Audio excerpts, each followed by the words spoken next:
Hey, you. I know. The night came too quickly again, didn't it? And you've been scrolling, drifting, maybe hoping to find something that would feel like a soft blanket, not over your body, but over your mind. Well, maybe this is it. Maybe tonight, we'll walk into a darker kind of comfort. One made of stone, silence, and secrets that don't scream, they whisper.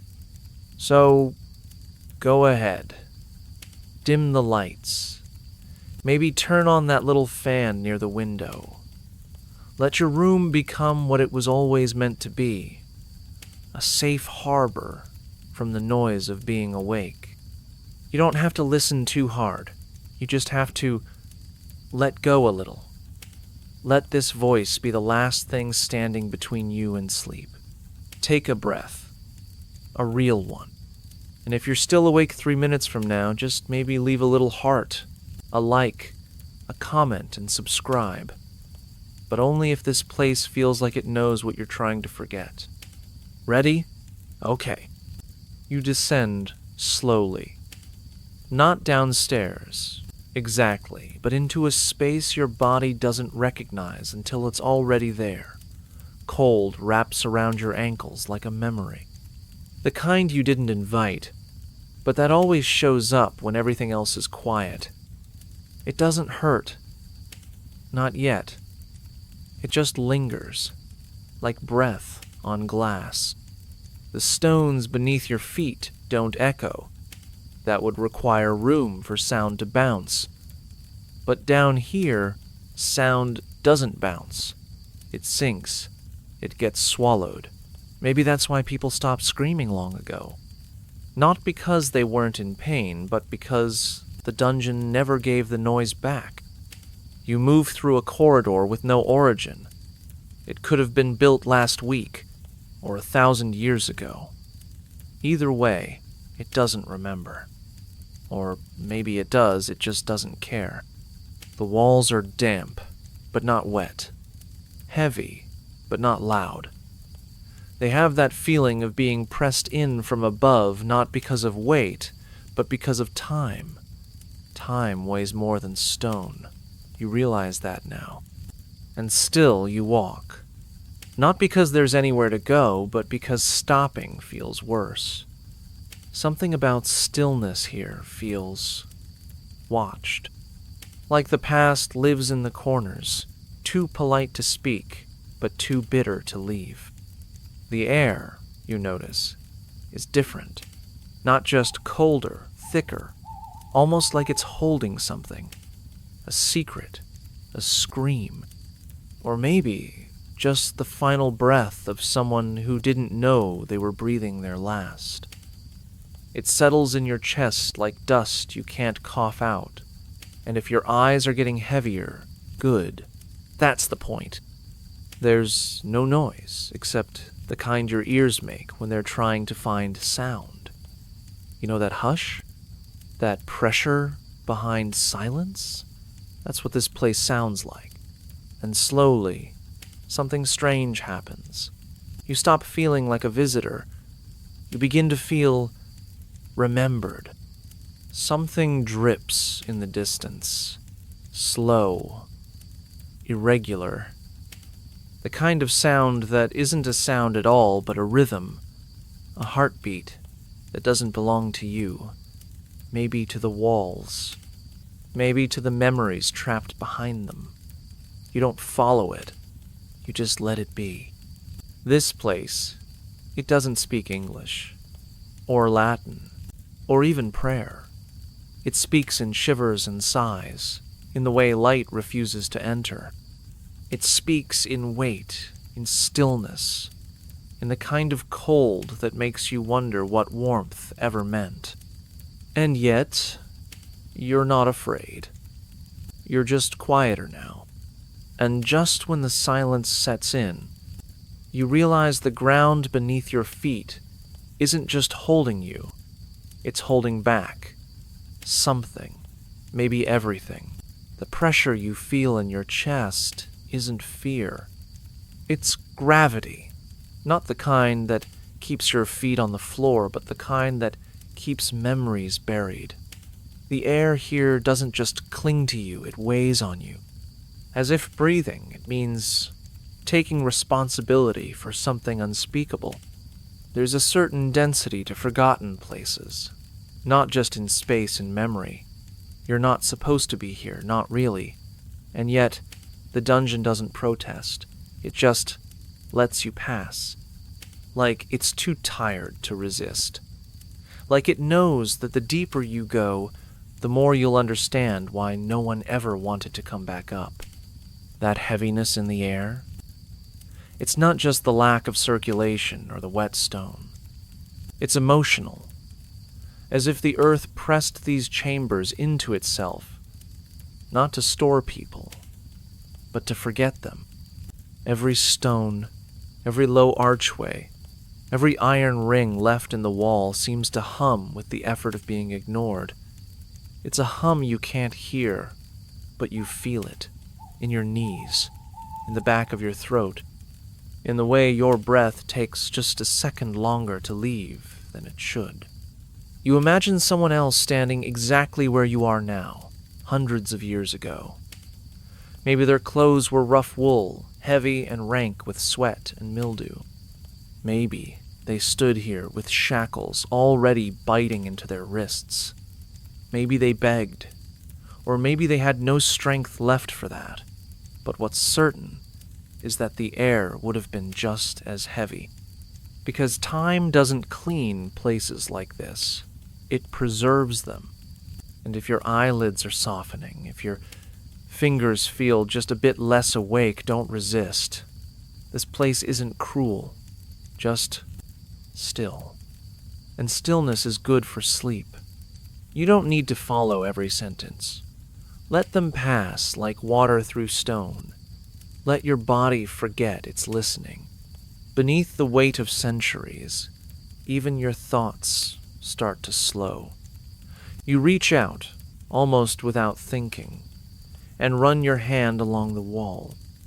It's slick, uneven, warm in patches where the rock has learned to hold onto whatever body heat it can steal. You pull your hand back slowly.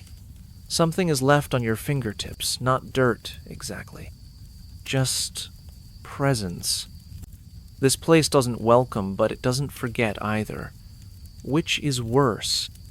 It's strange to think how deliberate this all was. Someone chose this spot, this depth, dug downward until the sunlight couldn't argue anymore. The first dungeons weren't elaborate. They weren't made for reform or redemption. They were pits, cages, graves. You could breathe in, not for justice, but for silence, for disappearance. You weren't locked away to think about your crimes. You were buried because your voice was inconvenient. Imagine the noise from above. Horses, bells, drunk laughter, trade and gossip. And then imagine that sound getting smaller, bit by bit, until all that's left is your own breath, and the breath of stone. Because yes, stone breathes, slowly, centuries between inhales. But it does, and the air it exhales, that's what you're breathing now. And you notice, you're not shivering because it's cold. You're shivering because the air is remembering something you haven't learned yet. You blink slowly. Your legs feel heavier than before. Your chest, fuller. This is how sleep starts in places like this, not with a yawn, but with surrender. Because down here, under this much silence, under this much weight, sleep isn't escape. It's communion. The wall you were touching fades beneath your fingertips, but the feeling doesn't. Not really. It lingers, like the scent of something wet left in the dark too long.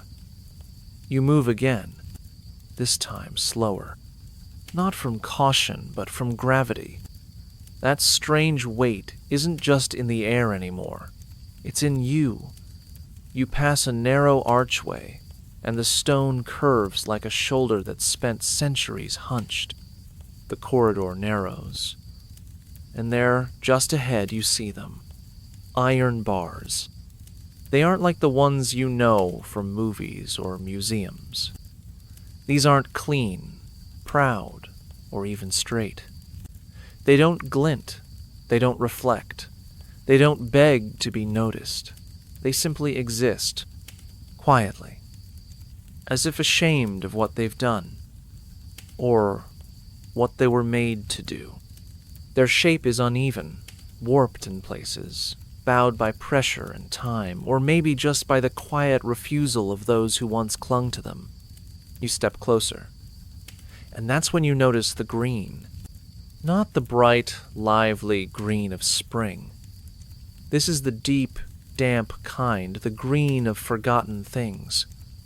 Moss, thick and slow growing, covers the lower half of the bars like a curtain of quiet protest. It's soft to the eyes, but speaks of rot more than life. That kind of softness that comes from too much moisture, too little light, and the absolute certainty that no one will touch it. No one has, not in years, decades, maybe longer. Sunlight, you realize, hasn't visited these bars in so long that they've stopped expecting it. There's no warmth here, no rust warmed into orange by dry heat. Just the cold bite of iron, dulled and dressed in velvet decay. The moss clings not like a parasite, but like a comfort, the only thing down here gentle enough to hold on. And if your eyes are starting to close, that's okay. Let them. You're not missing anything urgent. The bars aren't going anywhere. Nothing moves quickly here, not even your thoughts. This is the kind of place where silence settles over everything like dust, and nothing fights to be remembered. Still, it's impossible not to wonder who was behind these bars, and for how long. The cells don't answer. They never do. But the moss tells a story anyway, not in words, but in coverage. The more it grows, the longer the silence, the deeper the forgetting. And this is a forest of abandonment. Slow, damp, quiet. You reach out, not to grab, just to feel, and the texture surprises you. It's cold, yes, but almost plush. The kind of texture that belongs in a storybook forest, not in a prison. But that's the thing. Nature doesn't ask where it's allowed to grow. It just does.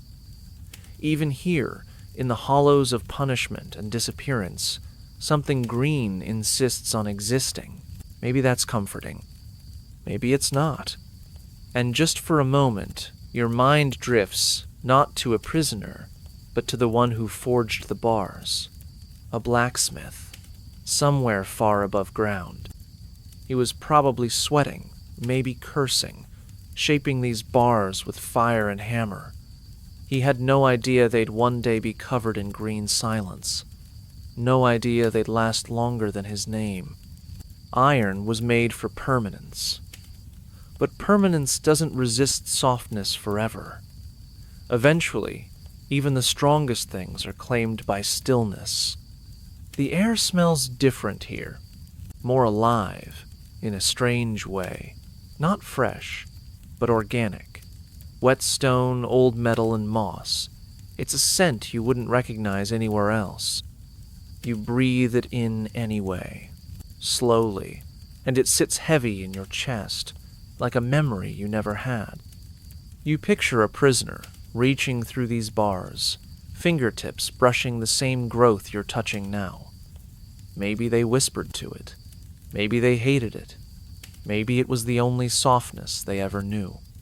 It's hard to say, but there's something undeniably human about how the moss grows, as if it's trying to cover the worst parts. Not to heal, just to hide. And if your limbs feel heavier now, and your breath a little slower, that's perfect. That's how sleep comes in places like this. Not through dreams, but through surrender.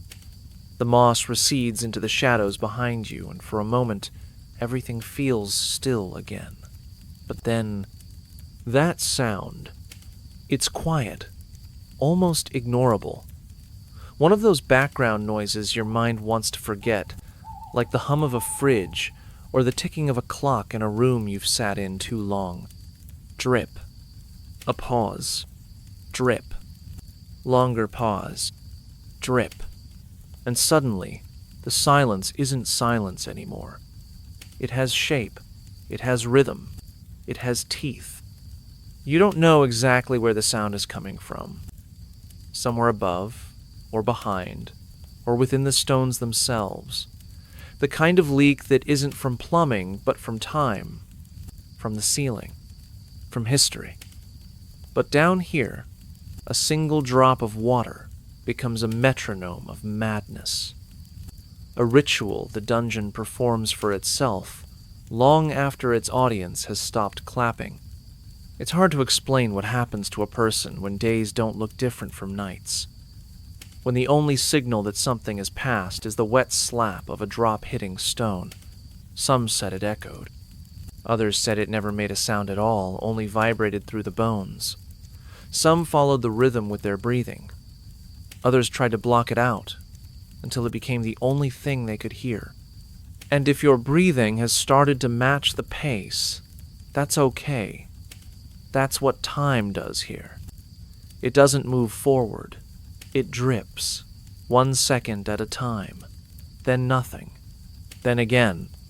You imagine a man, calloused hands, sun-starved skin, sitting in the corner of a cell with no way to see the sky, no clock, no candle, just the sound.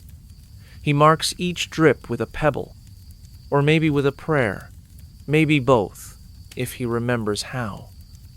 Over time, the drips become gods, judges, lovers. They mean everything because they're the only things that return. Drip. They never forget. Drip. They never stop. There are stories, whispered between cracks in the wall, of men who counted the drips to measure their sentence. 1,000 drops meant an hour.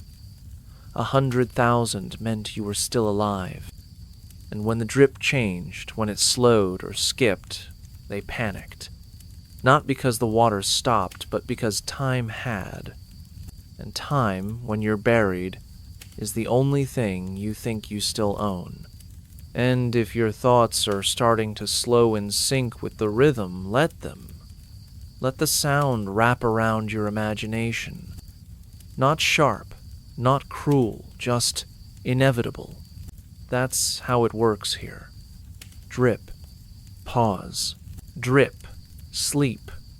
It's strange how something so small, a single drop of water, can bend the mind. But it does. Down here, without light or warmth or voice, sound becomes a companion, or a torturer, or both. Sometimes, it's the only thing that proves you still exist.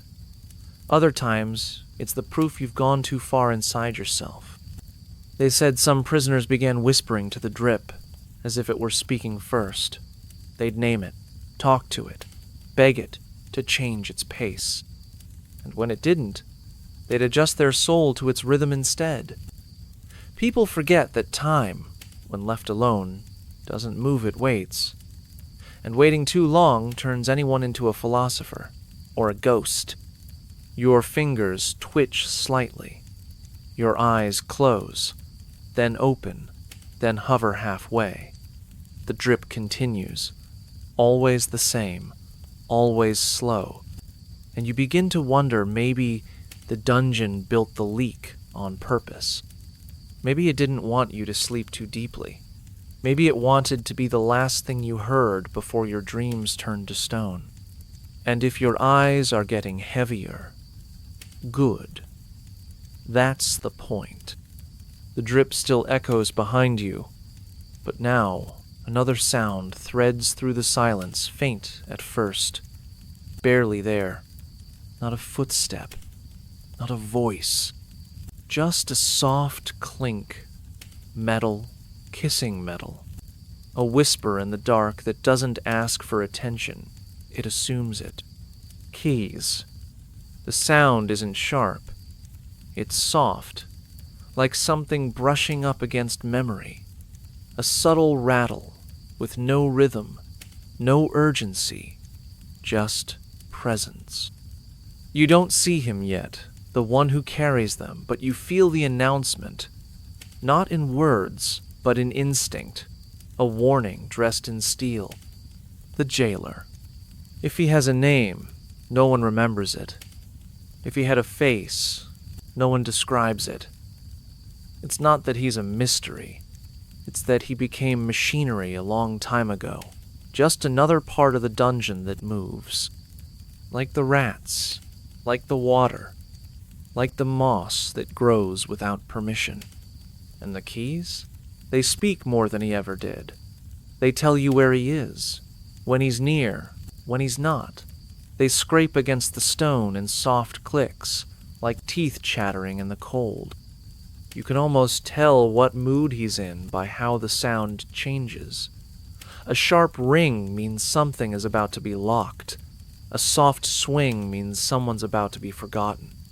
And if your thoughts begin to slow again, drawn by the hypnotic sway of that sound, that's okay. That's how it worked down here. Not just for the prisoners, but for anyone listening. The keys had a lullaby of their own. Cruel, but consistent. They say he used to talk, once. Small things, orders, warnings, jokes, if you can call them that. But with time, even his voice gave up. Words took too much effort. And for what? No one listened. No one argued. You don't waste language on walls. You let the metal speak. And it did. Clink. That was the morning. Clink. Clink. That meant someone was being moved or removed. Same thing, really. Clink. Pause. Clink. That was him checking to see if anyone was still alive. Not because he cared. Just to know which keys he didn't have to use anymore. There's something deeply unsettling about hearing only the tools, not the hand that holds them. You start to imagine the man doesn't even exist anymore, just the ring of keys, floating like a ghost, rattling its way down corridors that have forgotten the sun. It's strangely comforting in its consistency, and terrifying in the way it never changes. Some say he slept down here, curled in some unused cell, keys in one hand, a dull blade in the other. Others said he didn't sleep at all, just wandered, like a keeper of rituals no one asked for. His breath fogged, less than the prisoners'. His skin was paler. Maybe he was born underground, or maybe he just gave up on leaving. And still, the keys talk. They were forged for control, but now they serve as sound. The only one left. The only reminder that something moves in the dark.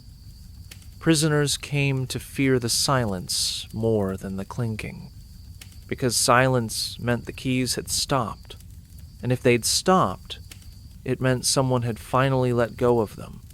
And if your shoulders have sunk deeper into the mattress, and the air around you feels softer now, that's good. That's the idea.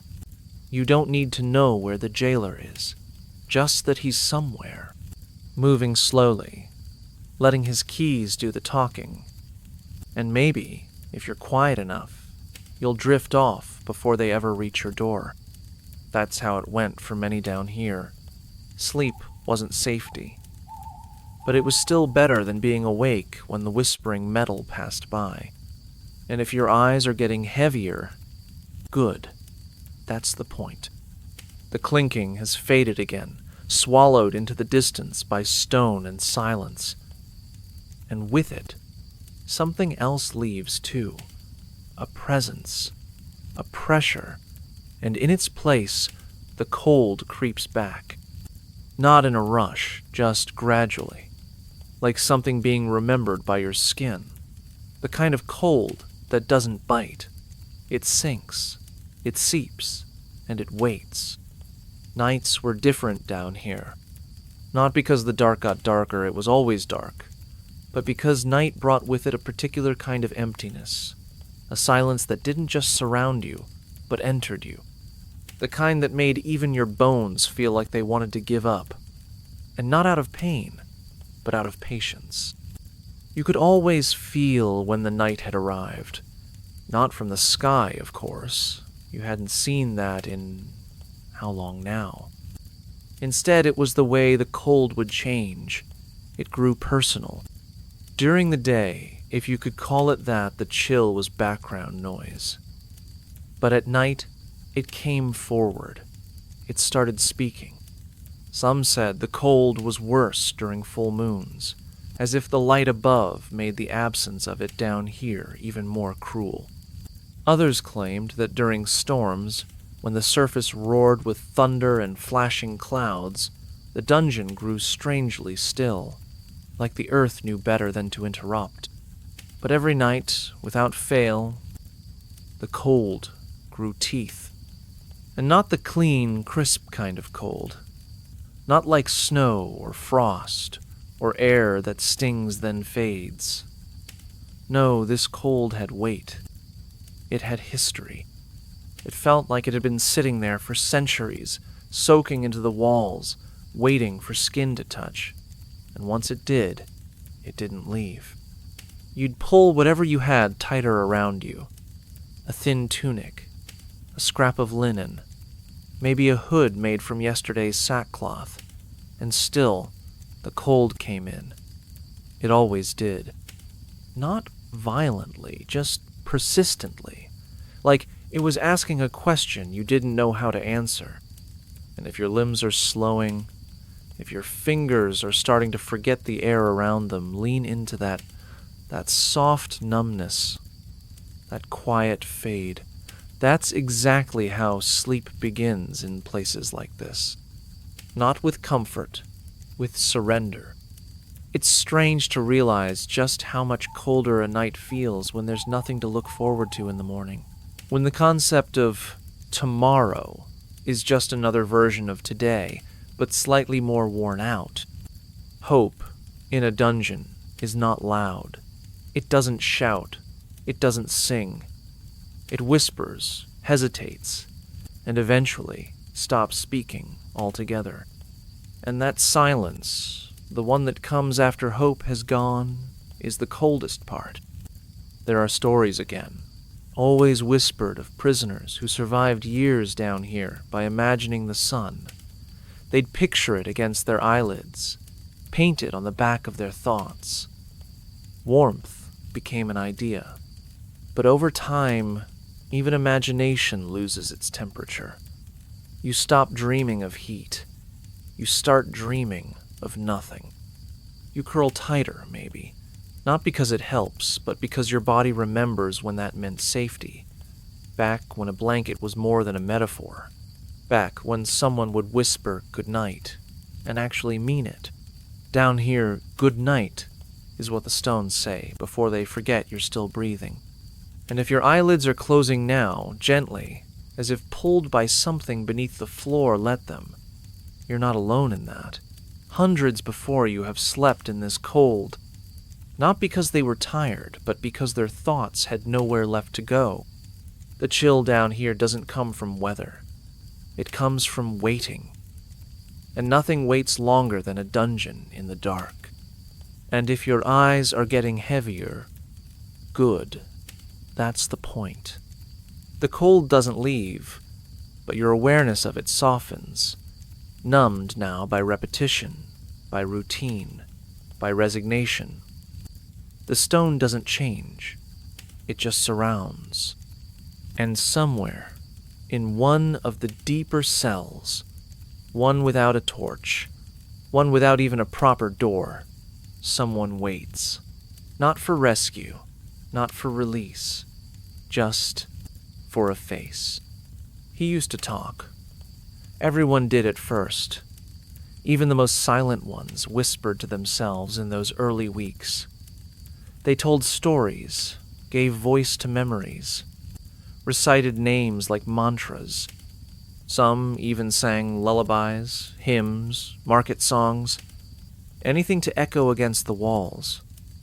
But time doesn't like being interrupted, and down here, it always wins. Now, his mouth barely moves. The muscles have forgotten how to shape sound.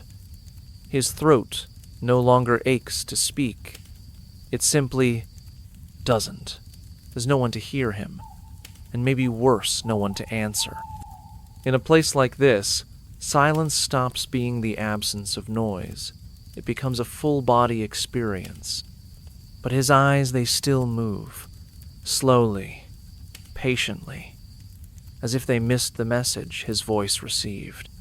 As if they're still expecting someone to walk past the bars, to kneel, to whisper, "You're not alone." They track the edges of the doorway, the stone joints in the ceiling, the blur of movement that might have been a shadow, or a rat, or memory pretending to be real. Sometimes he sits perfectly still, only his eyes scanning, looking not for escape but for recognition, that flicker of humanity, a face that blinks back. It never comes, but the habit survives. Because the mind, no matter how starved, will always hunger for someone else to see it. And if your chest is sinking slightly with the weight of that silence, you're not doing anything wrong. That's the feeling the dungeon gives you, not fear, not even despair. Just the ache of absence, the long, slow erosion of company. It's not loud, it's just always. They say he used to be a father, that once, somewhere far above ground, he held a little girl who laughed at shadows and spilled stew on everything. Her name is gone now. He never says it, not out loud, maybe not even in his mind. But sometimes, when a rat passes near his feet, he doesn't flinch. He looks, as if it might speak, as if it might remember something for him. And that's the strangest part about long solitude. You stop trusting your own memories. They begin to fade at the edges, not disappear, just blur. Faces lose detail. Voices lose tone. Eventually, it's not that you forget, it's that you begin to wonder if they were ever real. Were they dreams? Stories? Inventions? He still dreams, they say, but never speaks of them. His mouth opens sometimes in sleep, a twitch, a murmur, but the words never rise. The dreams are his alone, sealed off by stone and silence. And when he wakes, the search begins again, those eyes scanning, slow and deliberate, as if he's still hoping to catch someone walking away. And if your thoughts have softened again, slowed to match the pulse of this forgotten man's routine, let them. That's what time does here. It melts the sharpness off of memory, off of urgency, until even your worries feel too loud for the walls. He hasn't spoken in months, but he listens. Not with ears, with posture, with gaze, with that quiet tilt of the head toward any sound that might mean something other than wind or rats or dripping water. He's not waiting for rescue, not anymore. He's just waiting for the next moment to look different from the last.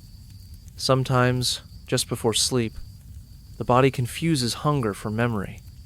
A quiet twist in the gut, followed by a flicker behind the eyes, something once warm, butter, maybe, or the crust of fresh bread torn by hands you trusted.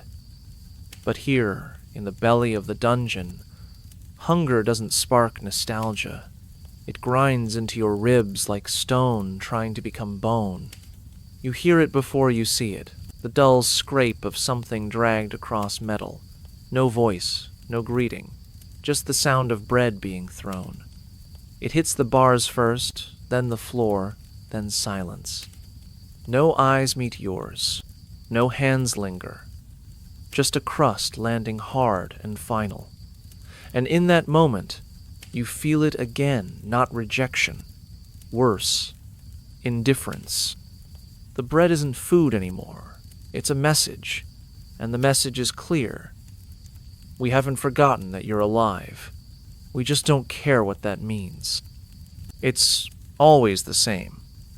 A lump of dough, overbaked and undercared for, cold from the journey, through hallways too damp for warmth to travel. Sometimes it's moldy. Other times it's just hard enough to chip a tooth. But every time it carries the same texture, one of obligation, not compassion. You chew slowly, not to savor it, but because there's nothing else to do. And the taste? There is none. At least, not in the traditional sense. What you register isn't flavor, it's memory. The memory of food as connection, of meals as comfort, of shared warmth around a table. Here, bread becomes the opposite of all that. It's the severing of ties, a mute signal that you are still breathing, yes, but only just. Sometimes they toss it without looking. Other times, you feel the weight of the gesture, the limp arm, the careless flick, like someone discarding a thought they didn't mean to have. The bread hits the ground and skids just out of reach. You crawl to it, not out of desperation, but out of routine. Your knees know the stones better than your hands know touch. And if your mind is drifting now, not from boredom, but from the rhythm of repetition, let it. That's how survival works here. Not through resistance, through rhythm. Through knowing that every day cold bread will come, and every night you will eat it. Slowly, thoughtlessly. Like chewing on your own shadow. There's irony in it, too. A subtle one. Bread was once a symbol of life, sacred even, shared among friends, broken in rituals, passed between lovers. Down here, it's none of those things. It's a boundary line, the minimum requirement for life, delivered with the maximum amount of detachment. You once overheard someone say that the bread in dungeons wasn't made to nourish, it was made to last. And that's exactly how it tastes. Like it was designed not for mouths, but for delay. For prolonging existence, just enough to keep the silence full. And you wonder sometimes if the guards ever think about it. Do they know how long it's been since you tasted warmth? Do they notice when the mold grows thick? Do they see you waiting behind the bars, not with hope, but with prediction?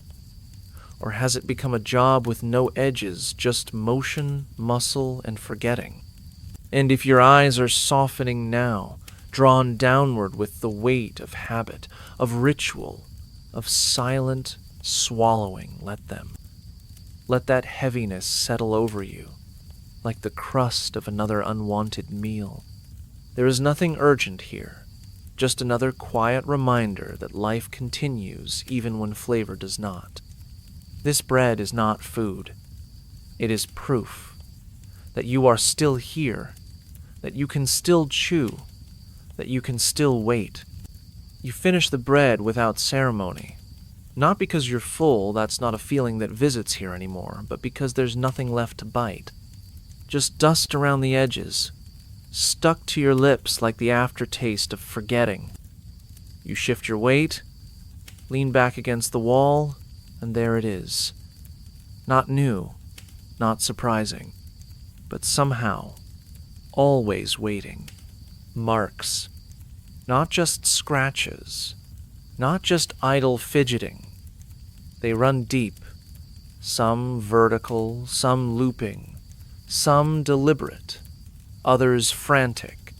The wall beneath your spine carries more words than voices ever did down here, and none of them are complete. You reach up, run your fingers over a groove. The stone bites back, just a little. It's not smooth, centuries don't polish grief. The markings aren't in ink or charcoal. They were carved, etched slowly, with whatever edge was available. A nail, a spoon, a shard of rusted chain, and sometimes bone. There's something deeply human in that the need to tell a story, even when there's no one left to listen. No audience, no legacy, just you and the wall. And a bit of bone taken from something or someone that no longer had use for it. And if your eyes drift toward the same spot in your room again, half-focused, not quite seeing, that's all right. You don't need to read these stories. You just need to feel that they exist, that someone else needed to be seen, and scratched that need into the dark.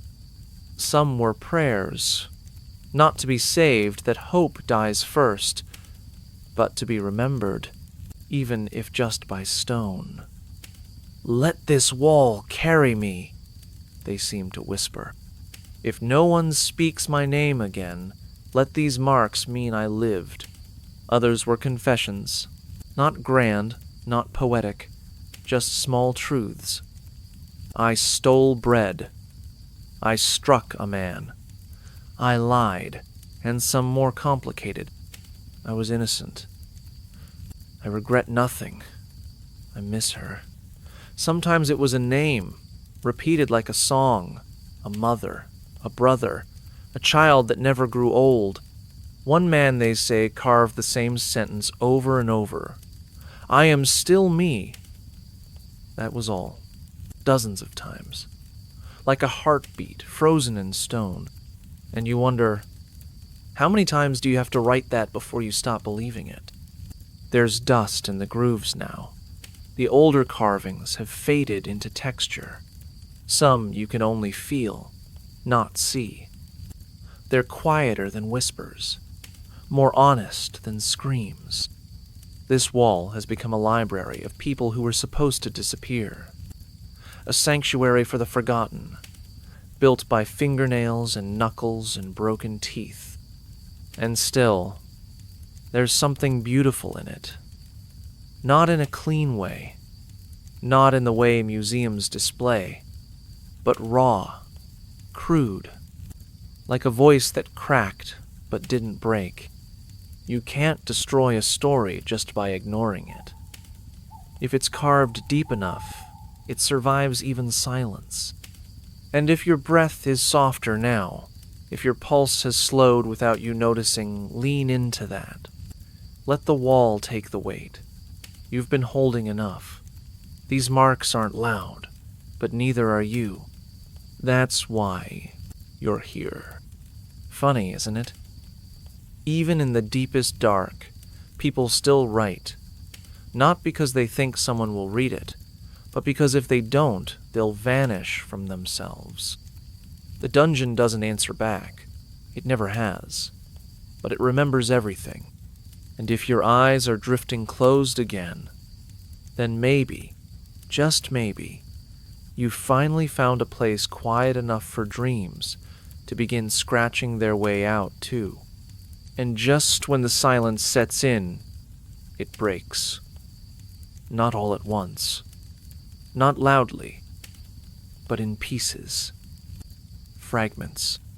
The kind of sound that would be lost anywhere else. Swallowed by streets, by markets, by wind. But here, in the deep breath of the earth, sound is sacred. It travels carefully, with intention. And at night, especially at night, it comes alive. There is no candlelight flickering between cells, no voices calling out names, no chains rattling like in the stories, just teeth. Grinding, slowly, not rhythmically, not like chewing, more like resisting, holding in something. The sound rises through the stone like breath through fabric.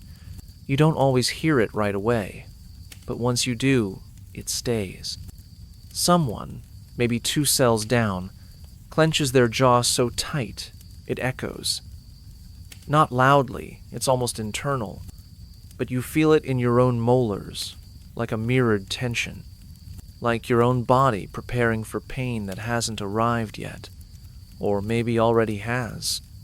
And then there are the whimpers, softer than whispers, softer than breathing, not cries, not screams, just small releases of feeling, like someone trying to cry without being heard by themselves. That kind of sound, the kind made when no one else is supposed to know you're hurting. The stones don't muffle these sounds. They carry them, slowly, gently. You never know where they come from. Left? Right? Above? A cell that's empty now but remembers? Or someone only a few feet away, separated by nothing but rock and mercy? And if you find your chest rising more slowly now, your ears straining just slightly into the darkness of your room, that's part of it. That's the rhythm of this place. You're not alone, but you're not quite together either. In this dungeon, suffering becomes a kind of chorus, not performed, just lived. Everyone sings their part in silence, their breath marking the spaces between the sounds, someone shifting in straw, a cough swallowed before it finishes, a knee hitting stone with more weight than usual, none of it loud, but all of it real. There's something strangely intimate about it, to lie there in the dark and hear someone else's exhaustion, their fear, their grief, without seeing their face, without even knowing their name. Just breath. Just the edge of a sound that makes you pause and realize it's not just your pain, it's shared. And yet, no one speaks. Speaking is too sharp, too bold. It would make the pain real. So instead, everyone learns to translate the unspoken. The scrape of a palm against stone means restlessness. The rustle of cloth means someone's still alive. And the grinding is the soundtrack of waiting. Sometimes it gets quieter, so quiet you think maybe everyone else has finally fallen asleep, or maybe drifted into something deeper. But then a sudden exhale, a twitch of iron, a breath caught too fast. You're reminded again that the walls are never truly silent. They just take turns listening. And if your body has curled slightly tighter now, if the blanket across your legs feels heavier than before, let that settle. Let that weight be a comfort. You're not in that dungeon, but you're hearing it, feeling it. And in doing so, maybe you're holding a bit of someone else's memory. There is no lullaby here. Just breath, just bone, just the occasional sound of someone remembering how to be human without a voice. And if your eyes are beginning to close again, almost without your permission, that's no mistake. It means you've found the quiet between the noises, the safe corner of the dark where even whimpers lose their sharpness.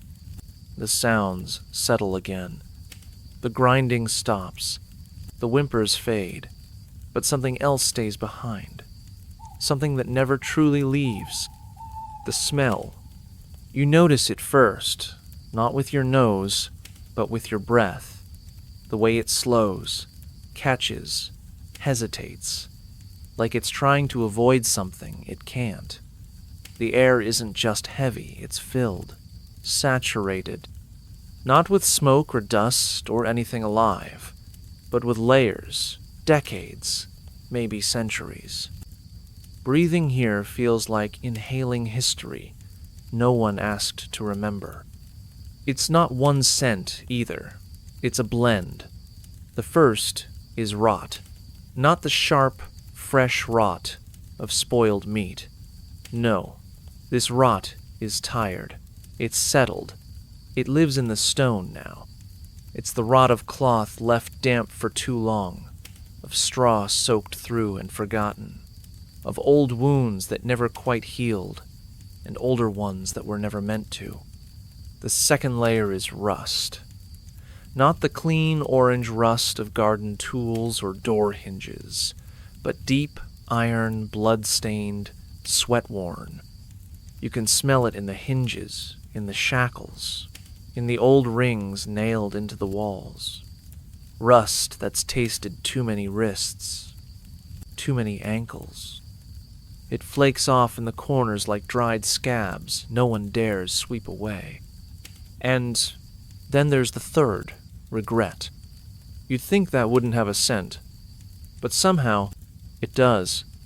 It's that undercurrent, that stale, metallic tang that sits just behind your throat, like breathing in a secret. Like walking into a room where someone's just cried, but wiped the tears away too quickly. It smells like the echo of what shouldn't have happened, or what should have, but didn't. Some prisoners would press their noses to their own sleeves, just to smell anything different. Leather, wool, even their own skin, if it still held a trace of sunlight. But eventually, the dungeon wins. The smell seeps in, it coats you, it claims you. It doesn't matter if you're here for a day or a decade, the air takes your name and gives you this scent instead. And if your breath feels slower now, if you're exhaling more deeply without realizing why, let it be. That's the body trying to settle in, trying to make space, because this place doesn't smell like death. It smells like what's left after dying takes too long. There's a corner near one of the older cells where the smell grows stronger. Some say it's where the worst happened. A body that wasn't found fast enough. A confession that turned into punishment. The kind of memory that doesn't need words, it just lingers. Even the guards walk faster past that section. Even the rats hesitate. It becomes part of the rhythm. Wake up, taste rust, breathe rot, smell the past. And still, no one covers it. No candles, no herbs, no lies. Because down here, there's no pretending. The air is honest, brutal, constant. It teaches you to breathe smaller, to take less space, to let the scent become part of you, like moss on iron, like dust on stone. You begin to wonder what your own scent would be if someone else walked into your cell. Would they smell your fear, your hunger, your memory? Or would the dungeon have already replaced you, absorbed you, folded you into its own perfume of lost names and long silences? And if your senses are fading now just a little, that's all right. That means the air has done its work. Not to disgust, but to erase, to quiet the edges of who you were before you entered. That's what this smell is. Not filth, not punishment, just proof that you are still here and no longer the same. The scent clings even after you've moved past it, like something the air refuses to release. It lingers in the back of your throat, and you begin to realize this place doesn't just hold bodies. It holds absence. You can feel it in your skin, in your breath, in the slowness of your thoughts. And somewhere, in a cell not far from here, though distance down here is more about time than space, there's a man who dreams, not in color, not in motion, but in feeling. His eyes don't flutter in sleep like they used to. His body barely stirs, but in the silence, something inside him remembers the shape of falling water. Rain, not as weather, not as inconvenience, but as attention, a sign, a gesture from above that something still happens beyond stone. He doesn't remember what rain smells like, not really. That part left him long ago. But in his dreams, he feels it. Cold drops touching his face like fingers that haven't forgotten him. And it isn't the water itself that matters. It's the idea of it, that something would travel so far, would fall just for the sake of falling. That the sky, vast and unbroken, would notice what's beneath it. That it would offer him a drop, just one, as proof that forgetting isn't absolute. He doesn't dream of sun. That would be too obvious, too warm, too direct. Rain is quieter, sadder. It asks for nothing. It simply falls. And in that quiet gesture, he finds the tiniest shape of comfort, as if the heavens, for all their distance, still leak empathy now and then. You lie still, and maybe you understand that now.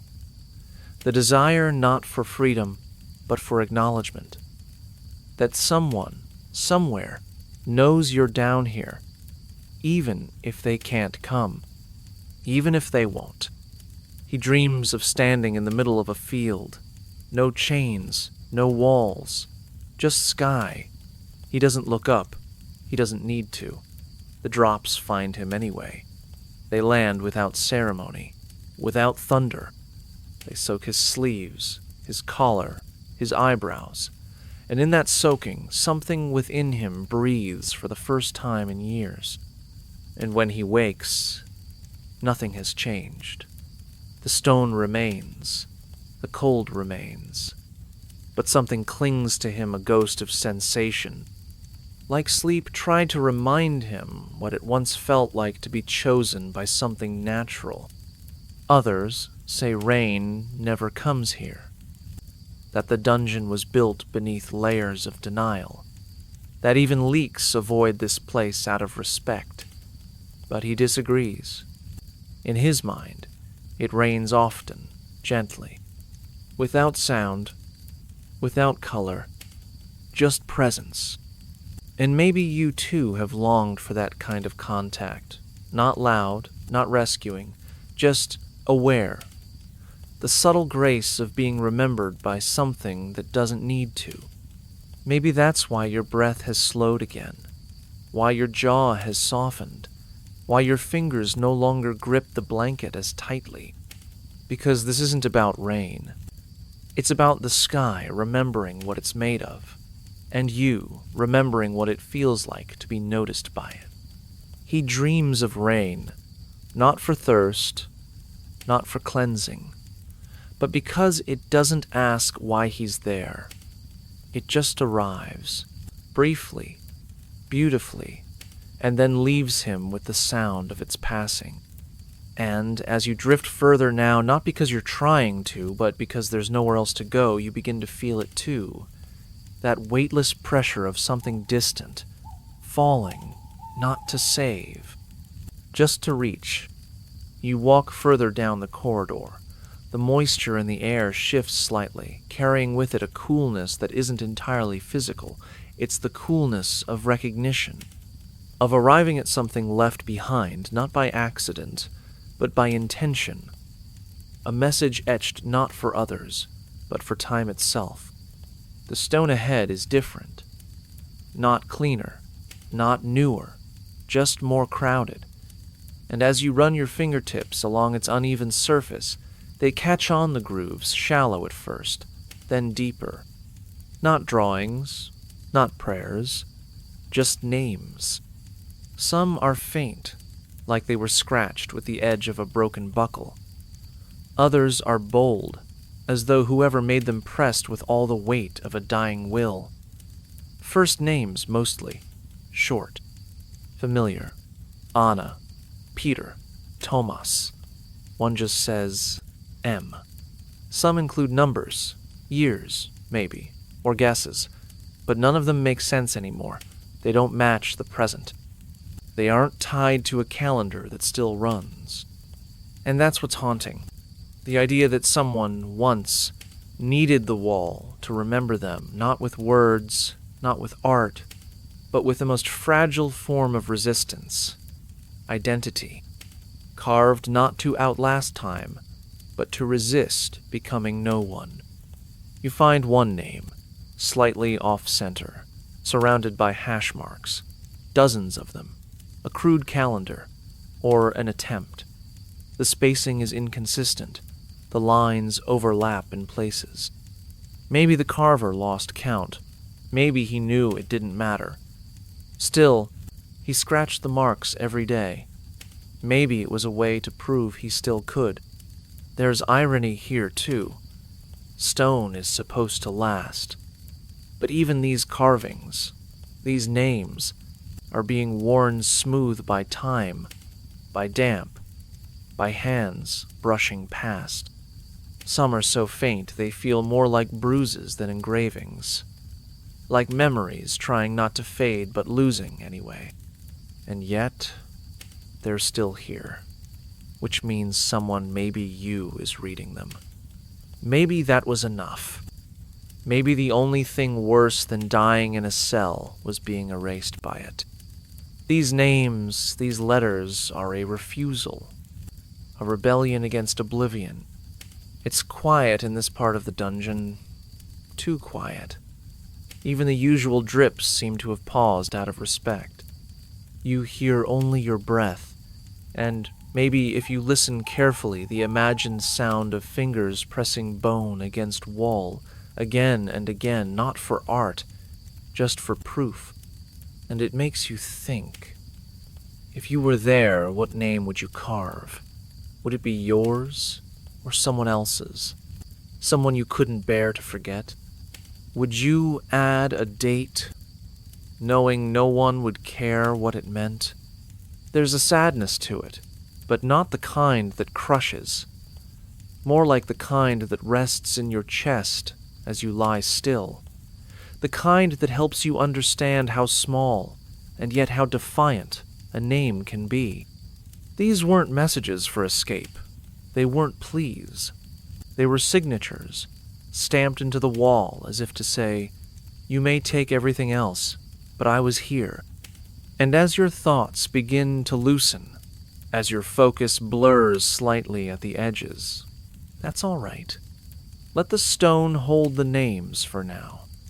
Let the silence wrap them like an old cloak.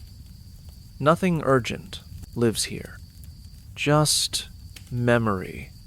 Faint, worn, persistent. Some names vanish completely. Others will fade next. But for now, they remain, waiting. Not to be honored, just to be noticed. The names fade behind you, their shapes lingering more in the chest than in the eyes. You move down another passage, slower now. Not because your legs are tired, though they might be, but because the air here feels watchful, held, like the breath of the corridor is being kept on purpose. And then you see it. A torch. Or rather, a stick of wood once meant to be a torch. Mounted high, barely clinging to a rusted ring of iron. Its flame, or what used to be one, is nothing more than a stub of blackened wick. No smoke, no ember, not even the scent of burn, just stillness. It hasn't flickered in days. And down here, that isn't oversight. It's conclusion. You don't ask who he was. The man behind the door. You don't need to. The dungeon tells stories in simpler ways. When a torch goes out and no one lights it again, it means there's no need to see what's behind it. It means the room inside no longer has questions. No more pacing. No more whimpers. No more eyes searching through the dark. Torches aren't just light in this place. They're presence. They say, someone is here. They say, this cell is still breathing. So when one dies, and no hand bothers to bring it back, that silence speaks louder than any voice. Some say the jailer notices first. Others say he waits. gives it time, waits for the air to change, for the stone to stop echoing with heat. Then, slowly, he passes by, doesn't open the door, just listens, and if there's no cough, no scrape, no shifting of fabric, he nods, just once, then leaves it be. You stare at the torch and wonder how long it's been dark. 3 days? A week? It's hard to count when nothing changes. Time here isn't measured in hours, it's measured in movement. A bowl being passed. A whisper heard. A cough in the night. And when those vanish, time stops needing to count. There's something unsettling about how peaceful the doorway looks, as if the absence inside has somehow settled everything around it. The dust on the torch bracket hasn't been disturbed. Even the air feels older here, like it's no longer trying. You lean gently against the opposite wall just for a moment, not from fear, from curiosity. What was his last thought? Was it clear? Was it a memory? A regret? Or just silence folding over him like a final blanket? No announcement came. No ritual. He didn't scream. He didn't fight. At least, no one heard it. That's how it happens, usually. Not with drama, but with drift. One day, the sounds just stop. And the flicker follows soon after. And, in a way, there's a kind of mercy in it. Down here, light isn't luxury, it's expectation. A flickering torch is a demand. Stay aware, stay alive, stay seen. When that pressure fades, when the light gives in, so does everything else. You stand there a little longer, not looking at the door, but at the space around it. The silence seems thicker here, but not cruel, just absolute. And in that stillness, your own breath becomes noticeable again, shallow, soft, like the first inhale after a long, restless night. If your body is softer now, if the air around you feels just a bit heavier in a way that doesn't press, but protects, let it. You're not standing vigil. You're just sharing a quiet that someone else left behind. Not all endings echo. Some simply extinguish. You walk a little further, but only because you have to. The air hasn't changed, but something in it feels slightly softer, like the hush that follows after someone stops crying. It doesn't mean peace, just quiet. And then, there it is. A voice, barely a breath. You wouldn't call it singing, exactly. More like sound with a purpose. A rhythm, with no beat. Someone, alone, behind stone and shadow, is whispering something familiar, over and over. A melody that once belonged to cradle nights and warm laps, now broken, stumbling, but still carried. It's a lullaby. Not for a child. Not even for a listener. Just for the singer. His voice is dry, untrained. He doesn't mind. He never cared about pitch or tone or rhyme. He's not performing. He's remembering, or pretending to. The words fall out in fragments. Sometimes they repeat. Sometimes they fade halfway through a line and pick up again somewhere else, like a dream trying to stitch itself back together after waking.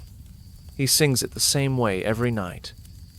Not because he remembers how it ends, but because it's the only thing that makes the dark feel smaller. He learned it long before he ever saw the inside of a cell. Maybe from a mother, maybe from himself. Sometimes, when he gets the notes wrong, he laughs softly. Not because it's funny, but because it means he noticed. Down here, noticing anything, even a missed note, is a kind of victory. The other prisoners don't mind. Some strain to hear it. Not because they enjoy it, but because it's human. It proves that someone is still trying to be soft, that the dark hasn't swallowed every gentle thing yet. Some say they hum along in their heads, quietly, privately, as if joining would break the spell. And there's something haunting about the fact that a man, trapped, forgotten, aching, would choose to whisper comfort not to others but to himself, out of rhythm, out of tune, but never out of need. That part stays. That part is always on time. He doesn't know anyone hears him. That's the purest part of it. He sings because he must, because silence can't hold everything. Some nights, it's the only thing he says. A melody in a language no one taught him, just instinct, softened by time and shaped by longing. You pause for a moment, and the sound reaches you like the edge of warmth through a draft. Faint, unsteady, but enough. The words are barely there, but you can feel the shape of them, vowels stretched thin, consonants softened by breath. It's not the meaning that matters, it's the motion. He sings himself to sleep not because he believes in dreams, but because it's how he remembers he's still alive enough to want one. And maybe that's what makes you pause longer. The realization that this, too, is resistance, not in fire or fury, but in a whisper, in sound that doesn't ask for anything but the right to exist. So let your breath slow here, just for a while. Let the edges of the melody settle into the folds of your thoughts. You don't need to know the lyrics. You only need to know someone is still singing in a place that forgot what music was. And that's no small thing. The sound of the lullaby fades slowly behind you, carried off by the same stone that absorbs every human moment with quiet greed. As you move deeper into the corridor, the air doesn't change, but the walls do. At first, it's a simple shift. You reach out, maybe just for balance, and your hand brushes the stone, cold as always, but not passive. There's something behind it, a resistance, a subtle tension, like the wall isn't just there, it's aware. You press your fingers against it, more deliberately now. It doesn't move, of course, it never would, but it pushes back, not forcefully, just enough to suggest it knows you're there, enough to make you wonder if it wants you to stay. People used to say that some dungeons were carved too deep, that the stone grew lonely after too many years without sun, that over time the walls developed a kind of memory, not of names or dates, but of warmth, of flesh, of breath. And when they lost it, they mourned, quietly, grasping for whatever came next. You wouldn't call it haunted. It's more intimate than that. Less about ghosts, more about touch. These aren't walls that echo your footsteps, they muffle them. They absorb. They soften the sound, hold it close, like a secret. In medieval times, the architecture of some prisons was more psychological than structural. Cells were intentionally narrow, with ceilings slightly lower than necessary. Enough to stoop your spine, but not enough to complain. Floors sloped ever so slightly toward the door, a design trick that made it feel like gravity was pulling you away from freedom. And always, always, the walls closed in just enough to remind you that space itself was conditional. Some prisoners swore they could hear the stone shifting at night. Just barely, like it was breathing. Others believed the walls listened not to escape plans or prayers, but to the rhythm of fear. And the longer you stayed, the more the stone recognized you, adjusted to you, missed you. That might sound like superstition. But when you live in a space long enough, especially one built for forgetting, it starts to feel like the space is remembering you. Or worse, waiting for you to forget yourself. You keep walking, but it's slower now. Not because of tiredness, but because every step feels slightly less like your own. The walls are narrower here. Not visually, that's the trick, but physically, as if they've learned your outline and are adjusting to it, holding you in place. Not violently, not maliciously, just persistently. And you realize the danger isn't that the walls will collapse. It's that they won't. It's that they'll hold forever, without fail, without change, that they'll press just enough to make you part of them, a breathless shape in the mortar, a memory under moss. So if your limbs feel heavier now, if the air around your shoulders rests a bit thicker, don't resist it. Let the pressure hold you still. Let the quiet fold over you. There's no rush here. The walls aren't in a hurry. They've been waiting longer than you've been alive. They don't want to harm you. They only want to keep you. The stillness deepens now. Not the kind that comforts, the kind that scratches at the inside of your thoughts when everything else has stopped. There's no more sound. No breath beyond your own. No torch flickering in the hallway. Just stone and the dark weight of time that no longer keeps track of itself. That's when the counting begins. It's not loud. It's not even whispered. Just a flick of the eyes, a shift of the head. One stone, then another, and another. He knows exactly which one to start with. The one shaped like a curled fist near the lower edge of the wall. Not because it's special, but because he always starts there. He has to.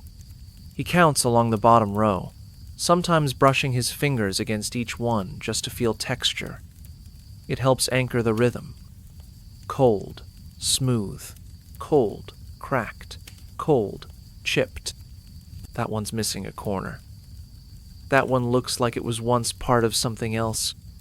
When he reaches the edge, he pauses. Briefly. Then, up a layer. Back across. Right to left now. The second row is harder. The light never reaches that far. He doesn't need it to. His mind remembers the pattern. The little notch in the third stone. The dip in the fifth. It's memorized now, like the steps of a prayer you no longer believe in but can't stop repeating. But sleep never comes. It just waits, and so does he. And so the counting continues. Sometimes he makes it to the sixth row, sometimes only to the second. But always, always he ends up back at that first one. The curled fist. The start that isn't really a beginning anymore. It's not about reaching the top. It never was. There's no goal, no finish. Just motion, thought, pretending to be purpose. In medieval prisons, insomnia wasn't just a symptom, it was a sentence of its own. The absence of natural light, the irregular feeding times, the echo of coughs and chains and shuffles made sleep a fragile visitor. Prisoners often invented rhythms like tapping fingers against stone, reciting numbers, or breathing in fours to distract the mind from how long the night really was. The counting became comfort, not because it changed anything, but because it was something he could do, a choice, a rhythm that answered only to him. And maybe that's why he started over, not out of failure, but out of ownership. In a place that took his voice, his time, his name. This was still his. His count, his ritual, his resistance. You can almost feel the motion of it now, the invisible tracing of one rough edge after another, like footsteps, but without destination, like breathing, but without sleep. And if your mind feels a little softer now, like it's beginning to float sideways instead of forward, let it. The rhythm isn't meant to carry you anywhere, only to keep you from disappearing, just like him. One stone, then another, and back to the first. There was one with a torn ear. He was called Captain. Another, small and fast, was Needle. No one remembered who named them first. It didn't matter. The names stuck. They carried meaning, pattern, memory, more than most things did down here. You'd hear it in the quiet between torches. A prisoner shifting on straw, a dry whisper, "There goes Captain." Not a cry for help, not a plea, just acknowledgement. A greeting passed between man and vermin, softer than prayer, and more frequent than any blessing. Strange, maybe. But names mean something in a place where identity gets scraped away like rust. These creatures didn't judge. They didn't punish. They simply appeared, ate, watched, scuttled past. And for some, that was enough to be called friend. In medieval dungeons, rats weren't just tolerated. They were part of the ecosystem. Food scraps, waste, damp, all of it created a perfect haven. And unlike human visitors, rats didn't look away. They didn't speak in hushed voices outside the door or pretend not to hear what happened behind stone walls. They were there, present, curious, constant. Some prisoners gave the rats stories. "That one's a spy," they'd joke. "That one's a priest." There was bitter humor in it, but also comfort. In an environment that offered no control, it was something to observe, to name, to narrate. The mind needs shape, even if that shape is covered in fur and whiskers. A man might forget the feel of sunlight, the sound of his daughter's laugh, but he'd remember which rat liked crumbs of bread and which preferred meat. He'd know who came first at night, and who vanished when boots echoed above. And in the dark, when sleep held back and memories frayed, he'd whisper the name again, not to the rat, but to himself. It's hard to measure loneliness in numbers, but you can measure it in rituals, in how softly a name is said, in how often it's repeated, in how much meaning it's given, even when that name belongs to something that crawls. So if you hear scratching now, not near, but somewhere, just beyond your line of sight, don't flinch. Let it be. Imagine the small paws padding across stone. A tiny life that doesn't ask for meaning, but somehow holds it anyway. And if you feel your thoughts slowing down, curling a little closer to that quiet, you're not losing focus, you're adapting. Like they did. Small comforts, simple names. The kind you don't forget, even when everything else fades.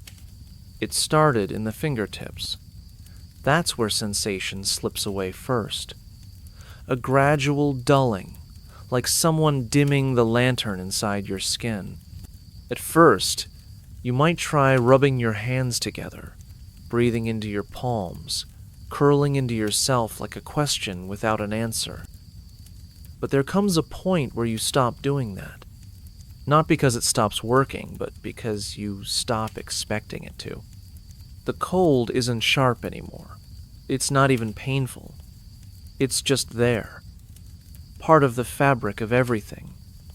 In the straw beneath your body. In the iron rings in the wall. In your bones. Especially there. Some nights you imagine you can hear your own marrow shrinking. Medieval dungeons didn't offer heat. No hearths, no blankets. The air sat low and damp, and stone, once chilled, held that cold like it was made to. The kind of cold that doesn't bite, it seeps. Quietly, permanently. Eventually, the memory of warmth begins to feel like something you read about in someone else's story. You know it existed. You're just not sure if it ever truly belonged to you. The sensation of the sun on your neck, of bread fresh from an oven, of fingers threading through yours not for survival, but for affection. All of that becomes conceptual, like color to the blind. There was one man who used to hum, not a song, just a note, low and steady. He said it helped him remember heat, that the vibration made him feel like his chest still had something burning inside. Maybe it did. Maybe we all do, somewhere. A little ember that refuses to go out, no matter how wet the walls become. But over time, even that becomes effort. The hum goes quiet, the hand stays still, the neck stiffens, the back curls, the joints resist stretching. You move less, not out of weakness, but out of disuse, like a forgotten door rusted shut. And with less movement comes less need. You don't need to feel warm anymore, because you've stopped believing you will. You've stopped looking forward. You exist sideways, softly. It's strange, the way the body adjusts. The way skin becomes armor. The way silence becomes routine. The way cold becomes not pain, but place. You don't live in a dungeon anymore. You are the dungeon. A stone among stones. Still, accepting, dull. Let that stillness settle for a moment. Let your breath stay quiet, shallow, not out of fear, but because there's comfort in not asking for more than the air offers. That's how they lasted. Not by resisting the cold, but by dissolving into it. Let your shoulders drop a little. Let your jaw soften. Let whatever warmth you have left curl inward, like a candle pulled deep into wax. It doesn't have to burn bright. It just has to be there. Still. It wasn't loud. Barely a murmur, really. Just a vibration that caught in the throat and faltered. But it was enough. Enough to remind her that once, long ago, she had a melody inside her. Something that used to come easily, without thinking. A tune she must have heard from her mother's lips, or perhaps in a courtyard when the air was warm and the laundry swayed like sails above her head. That single attempt at sound, it was the first in days. Maybe weeks. She didn't know. Time here was more idea than measure. But that note, that fragile fragment, came from somewhere older than the walls, deeper than the dark. And yet, it didn't last, not even past the first breath. The pitch broke. Her chest tightened. Not with grief, not exactly, but with the sudden realization that the melody was gone. Like trying to grip water. She could remember the rhythm of it, the lightness, but not the notes themselves. They had dissolved, like everything else soft in her. It wasn't uncommon. In these prisons, medieval dungeons where torture didn't always require tools, silence was both a weapon and a symptom. And voice, once unused long enough, grows foreign. The chords dry. The instinct hesitates. Memory feels distant, and any act of self-expression feels risky. There are records, faint ones, of prisoners trying to remember old prayers, chants, rhymes. Some would move their lips without sound, mouthing fragments of home. Just the motion was enough to keep something alive, something human. Others gave up. Let silence settle on their tongues like dust. Safer, quieter, easier.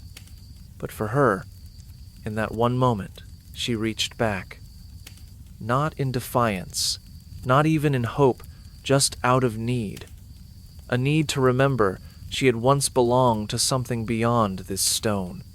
And when her voice cracked, it wasn't failure. It was proof that something tender still tried, even if it couldn't last. The others didn't react. If they heard, they said nothing. Perhaps they'd tried the same thing once. Perhaps they knew the cost of reaching for something that has no weight left, no warmth, only outline. And in that silence that followed the broken note, she didn't try again. Not that night, maybe never again. But for those few seconds, something had moved inside her. Something different from hunger or cold or fear. A memory that dared to take shape, even if the shape didn't hold. Let your mind settle there, on that single, unfinished hum. On the air between the notes. On the silence that followed. Not empty, but full of what could have been. Let it drift, slow and shapeless. Like fog curling in through a barred window you can't see but know is there. That's enough for now. They built the chapel directly above the dungeon, stone upon stone, as if grace could sit quietly on top of agony. The ceiling of one was the floor of the other. The only separation was masonry and denial. It was meant to be a place of prayer. Candles flickered gently near the altar. Light filtered through stained glass, painting fractured halos onto the floor. Knees bent against old wood, hands folded. The words mumbled there were soft, rehearsed, and careful. But below those prayers, another kind of sound gathered. One uninvited. One impossible to bless. No one ever said it out loud, but everyone knew. Sometimes, in the middle of Mass, when the wind died and the bells were still, a scream would rise up. Not loud, not always clear, but just enough to bend the breath in someone's chest. Just enough to make a priest pause, mid-verse, his voice catching not from doubt, but from something more primitive, a recognition that someone down there had remembered they were alive and suffering. It was rare. And that's what made it worse, because it meant the rest were quiet. It meant they'd stopped trying. You might imagine that those attending the chapel learned to ignore it. And they did, mostly. The way people ignore the creak of old beams in a house, or the sound of distant thunder too far off to matter. The guards never flinched. They were used to the echo of metal, to please bouncing off walls like flies against glass. But every now and then one scream climbed its way up with purpose, like it had memorized the cracks in the stone, like it had found the right rhythm to slip through mortar and gilt and rise straight into the incense-soaked air of the chapel. It's said that monks would clear their throats when it happened, shift weight from one foot to the other, pretend to adjust their robes, anything to avoid eye contact. Because no one ever asked the question that pressed against their ribs. If God was listening, did he listen to that? Even the architect of the place, whoever they were, must have known the irony, that above every confession of faith, there'd be another kind of confession waiting underneath, not spoken, not absolved, just screamed until the throat tore. And sometimes, after the scream passed and silence returned, a bird would flutter against the window, startled, as if trying to escape the sound. But the people remained, heads bowed, eyes shut, pretending the echo didn't touch them. Let yourself drift there for a moment, between the stone and the sound, between what's said and what's heard, between the sacred and the buried. Just long enough for the hush to return, and let your breathing move slower, quieter, as if the chapel is above you now, and you're waiting to be heard. You only notice the absence of sound when you've been trained to expect it. Chains are supposed to rattle loudly, defiantly, like metal declaring its presence. That's what people imagine. Noise, force, resistance. But that wasn't the case here. Not anymore. In this place, the chains had grown tired of fighting. The metal was old, smooth, worn down by years of friction, not just against wrists and ankles, but against the hopeless shifting of bodies who had long since stopped trying to escape. Sometimes, when a prisoner rolled slightly in their sleep, if sleep came at all, or leaned against the wall to shift pressure off one side of their body, the chains would respond with the softest sigh. Not a clank, not a jolt, but something almost human.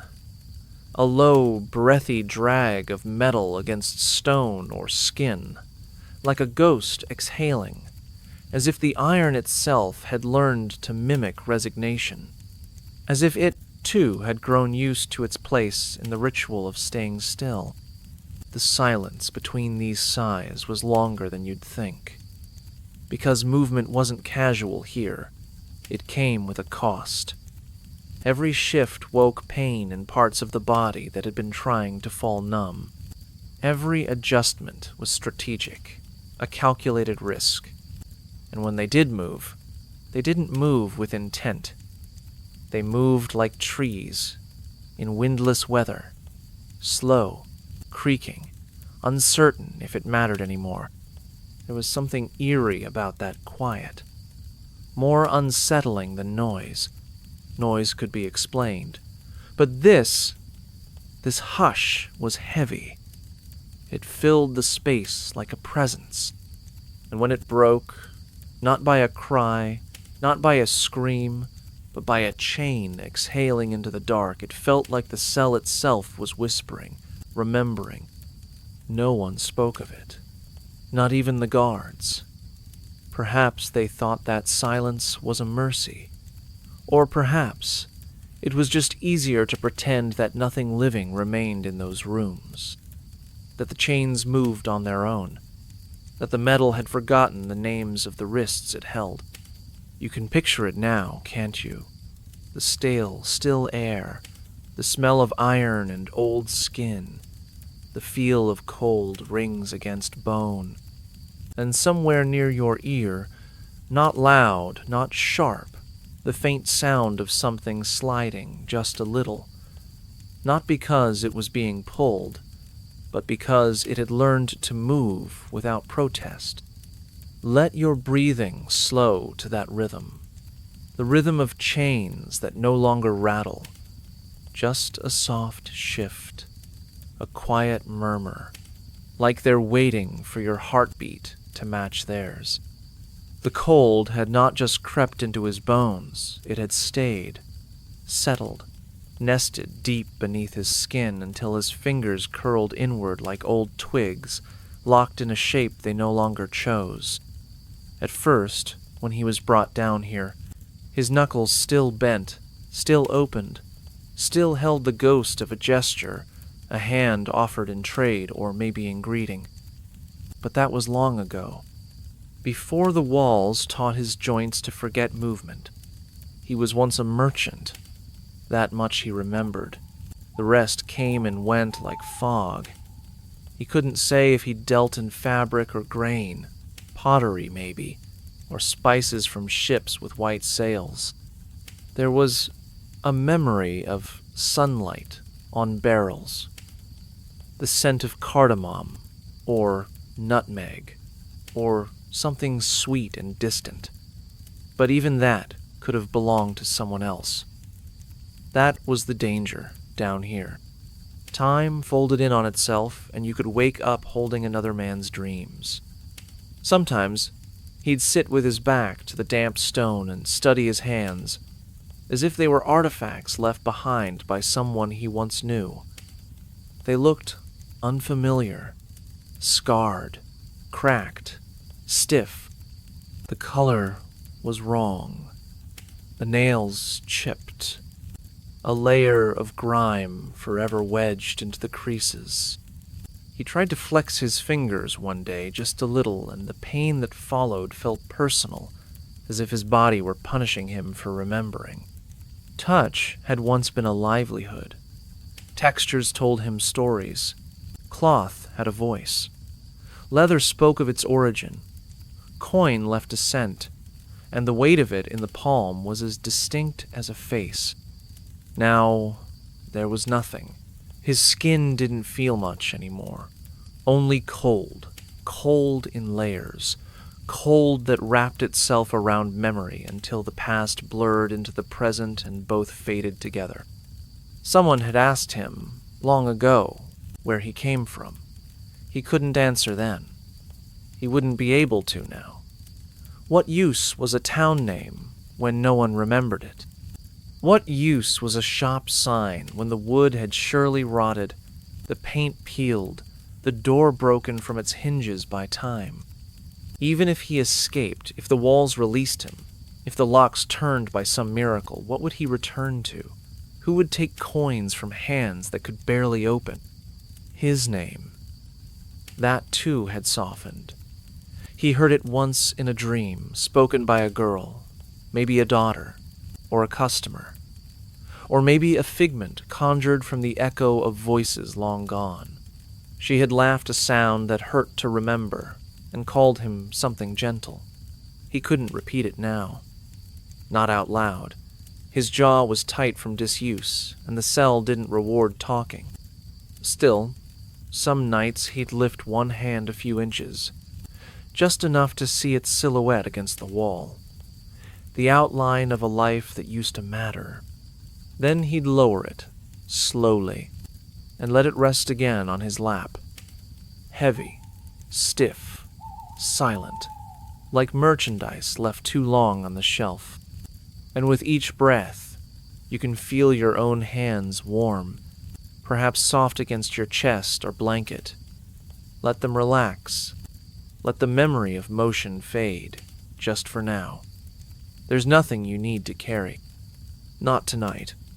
And just when the silence seemed total, a breath shallow, shaky, would break the stillness. Some called it praying. Others called it surviving. There was no rule here, no doctrine to follow, just choices made in the dark. Some begged whatever was left of a god to let the guards walk past their cell without noticing. Let the keys keep moving. Let the torchlight keep swinging without pausing. Let them be invisible, like dust too settled to be worth sweeping. Others, though, needed the guards to stop, to strike, to curse, even to spit. Because silence, when it went on too long, became more terrifying than violence. Pain, at least, meant the body still answered. It meant the mind hadn't given up entirely. There were prisoners who pinched themselves under the folds of their own sleeves, scratched at calloused forearms, bit the inside of their cheeks until blood bloomed on the tongue, coppery and sharp. Not out of madness, but out of a quiet desperation. Proof. It's hard to explain how pain becomes a kind of rhythm, something you can predict, measure, depend on, not unlike a bell that tolls the hours or a rooster marking dawn. When a bruise deepened in the same spot, it became familiar, personal. Some gave them names not to glamorize them, but to control them. If you named the pain, it meant it couldn't own you entirely. There were men in those cells who whispered the word burn with reverence, as if heat was a blessing. Others pressed against sharp corners or chipped metal just enough to draw a sting. Not to end anything. Only to begin feeling again. Anything. Because what no one ever tells you is how numbness isn't peace. Numbness is a silence that presses too hard against the inside of your skull. One woman, small, older, nearly forgotten by all, had made it a ritual. Every morning, before the footsteps echoed, she would hold her breath and wait. If she heard nothing for too long, she would rap her knuckles against the floor. Once, twice, just enough to startle her own ears. Then she'd whisper, "Still here," And in a way, that was her amen. Sometimes, survival isn't about clinging to hope. It's about clinging to any sensation that reminds you you're not part of the stone yet, that you haven't become one of the walls, that your name, even if unspoken, still exists in some corner of your chest. Let that idea soften your body. No one is touching you now. Nothing is pressing, poking, bruising. You're allowed to settle into stillness, not as punishment, but as peace. Let the silence tonight be gentle. Let it be yours. There were nights when the only sound came from the ceiling, a slow, deliberate drip. It landed just off center from the bed of straw, hitting the same stone tile every time. It didn't echo. It didn't splash. It just continued.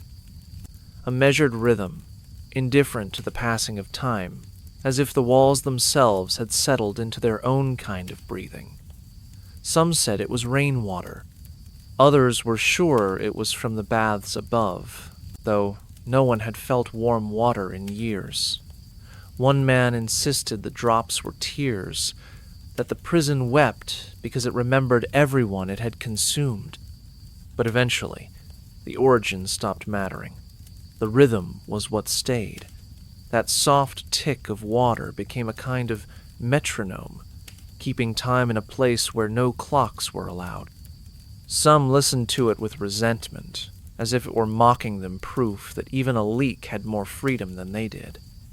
Others listened like it was a voice, slow and thoughtful. "You're still here," it seemed to say. "You're still here." And maybe it was right. Maybe that sound was the closest thing to a conversation they'd had in months. There were moments when a prisoner would start murmuring to the drip. Not full words, just syllables. Little echoes of memory, of childhood lullabies, of names they hadn't spoken aloud in a decade.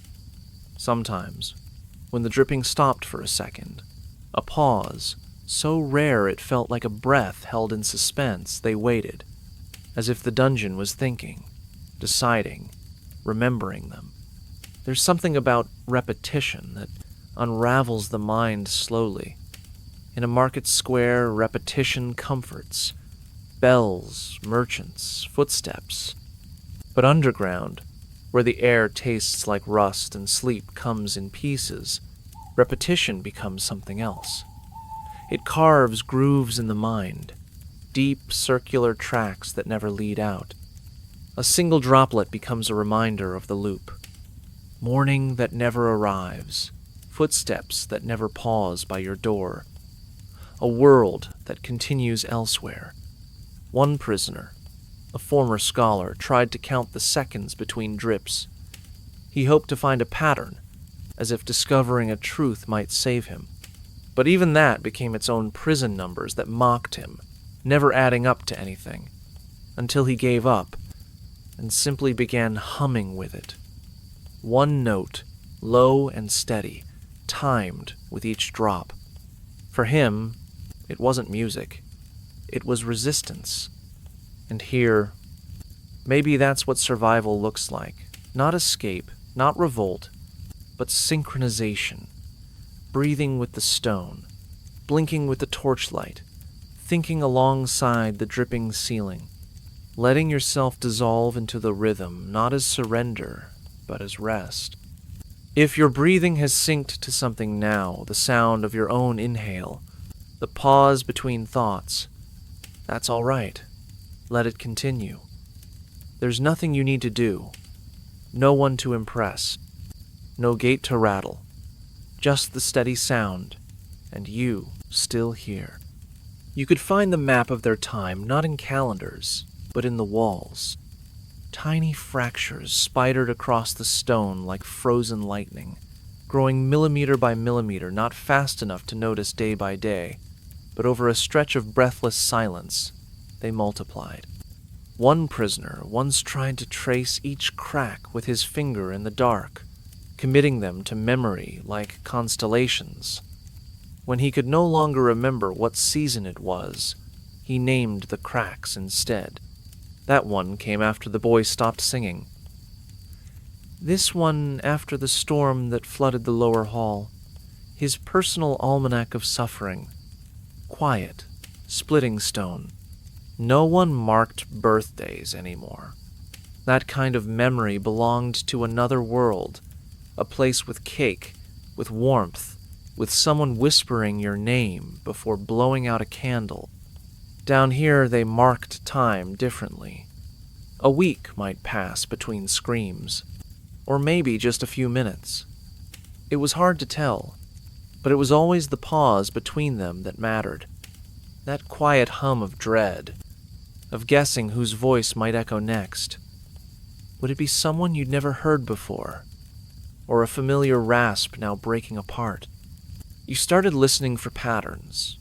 Was there a rhythm to their pain? Did the guards come in the morning or at night? Did their boots fall faster after meals, or slower after rain? The mind grasped at order like a drowning hand, searching for the edge of the pool. Anything to frame the chaos, anything to name the hours. And so they counted cracks, counted the spaces between moans, counted the seconds between drip and drip and drip. The ceiling became a pendulum, the screams, church bells. Your own breath, the only proof that you had not been swallowed whole by the silence. One prisoner, older than the rest, insisted he could hear the building age.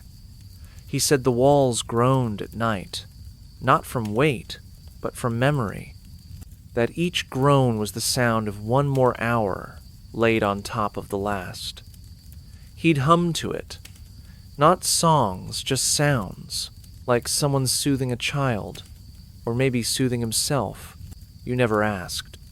Sometimes there were nights when no sound came at all, and that was the worst.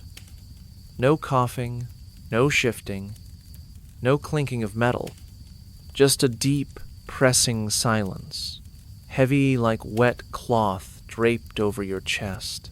That's when you listened harder. Not for screams, but for breath, for proof that you weren't the only one left. If you feel your own breath now slow, even stay with it. That's your rhythm. You don't need to mark the hours. Not here. Let your body be the clock. Let your breath be the lullaby. One inhale, one exhale. One more moment carried, unnoticed, through the quiet. Not mold, not the metallic trace of dried blood or the sour ghost of sweat baked into stone. This was something else older, heavier, like a memory that had curdled. No prisoner was assigned to those cells anymore. At least, none that anyone saw come or go. It was said the torchlight didn't hold there, that even fire felt unwelcome in that passage. Guards walked faster when passing the arch that led to it, eyes trained forward, fingers tightening around keys without realizing it. Some stopped whistling altogether the moment they crossed that threshold, the silence swallowing their tune mid-note, like it offended the air itself. One man swore he saw a figure once, in the gap between flickers hunched low, eyes reflecting no light. Another said he dreamed of the corridor before he'd ever seen it, long before his arrest. Said the walls in the dream whispered backwards. Said the floor pulsed. Said the smell followed him into waking. Of course, down here, dreams and reality began to rhyme more than they should. Sometimes from the back of the dungeon, when everything else was still, no steps, no chains, no voices, you could hear something shift in that corridor. Not footsteps. More like cloth being dragged across wet stone, or breath echoing where no one breathed. Those who heard it never leaned in to check. Even curiosity had boundaries down here. And those walls had their own memory, one deeper than the cracks, older than the screams. It wasn't just fear, it was recognition. Like the stone itself knew what had happened there and recoiled from remembering. One prisoner refused to sleep if his cell faced that end of the hall. He turned his bed around and whispered prayers into the corner. Not to be saved, just to be left alone by whatever sat in the dark, too still for time to touch. No rats ventured into the corridor either, which said more than any testimony. Even the bravest vermin, the ones who gnawed their way into pockets and dreams, wouldn't cross that line. And rats have no gods, no guilt, only instinct. Maybe that's why the smell lingered. Because no one dared disturb what caused it. Maybe it wasn't death, but something worse, something forgotten. And in a place like this, forgetting was the last cruelty, the final sentence. Let your breathing slow again. Let the thought pass like fog. If the corridor exists only in memory, then you are safe. If it lives only in shadow, then you can rest. And if there's a weight pressing softly against your chest now, that's just the hush of stone holding its breath. It came from somewhere deep, too deep to name. A high, uneven sound, brittle like dry leaves cracking underfoot, yet wet enough to curl inside your ear. The kind of sound that didn't belong underground. Laughter, here, was a trespass. It didn't lift spirits. It pierced them. The first few seconds passed in silence. The dungeon startled into stillness. Then came the echo, warped and stretched by stone that had forgotten joy. The walls bounced the sound around, until it no longer felt like one man laughing, but a dozen, then 20, then one again. It wouldn't stop. It looped in on itself, repeating the wrong notes at the wrong pitch. Someone muttered a prayer. Someone else covered their ears. One prisoner began humming, just to push the sound out of his own mind. But it clung, because it wasn't the laugh of relief, or of irony, or even surrender. It was the sound of someone breaking in the quietest way, not with screams, but with a reminder that the mind, too, has bones that can snap. That laugh had no root in humor. It was sharp, lonely, filled with air but not breath, as if the man who laughed hadn't spoken in years, and when he finally tried, the only shape his mouth remembered was laughter. Nobody ever claimed it. No cell took credit. Guards asked no questions. The next day, food was delivered as usual. Chains were tightened. Names were barked. No one mentioned the laugh again, but every prisoner remembered it. Not for the sound, but for what it took away. For days after, men were quieter. Not from fear, but from reflection. As if hearing that sound reminded them that madness wasn't sudden. It was gradual, and always listening. Down here, laughter became a curse word, a warning. Some said the echo never really left. That if you pressed your ear to the right wall, at the right hour, you could still hear its tail unraveling, collapsing, dissolving into the rhythm of water droplets and the click of cooling chains. And maybe that's true. Or maybe memory has a smell, a shape, a weight, and in the absence of sunlight, it mutates. You don't need to follow that sound. Let it fade like mist rising from stone. Let it drift off the edges of your thoughts like smoke through iron bars. There's nothing more to hear. Just let your body sink again. You're not laughing. That means you're still whole. For now. It didn't do so quickly. The earth beneath the dungeon was slow and patient, a quiet accomplice to time itself. Soft in some places, compacted in others. It never shifted the same way twice. It accepted offerings with no ritual. A dropped spoon might vanish overnight. A shard of bone might sink during a nap. Coins, scraps of cloth, the iron prong from a rat trap, all gone. Not stolen. Not taken. Swallowed. It became common knowledge, passed in whispers. If you dropped something, don't try to retrieve it. Bending too low risked infection from the moisture seeping upward, or a guard's boot to the back. But more than that, prisoners began to fear the ground itself. Some believed it was alive, that the dirt remembered not the objects, but the fingers that held them, that it knew how to silence, how to bury more than flesh. Over time, the floor became a ledger of what was lost, not written in ink, but in absence. You could trace stories by the things no longer there. That corner once held a splintered wooden cross, pressed into the ground with someone's last breath. It's gone now.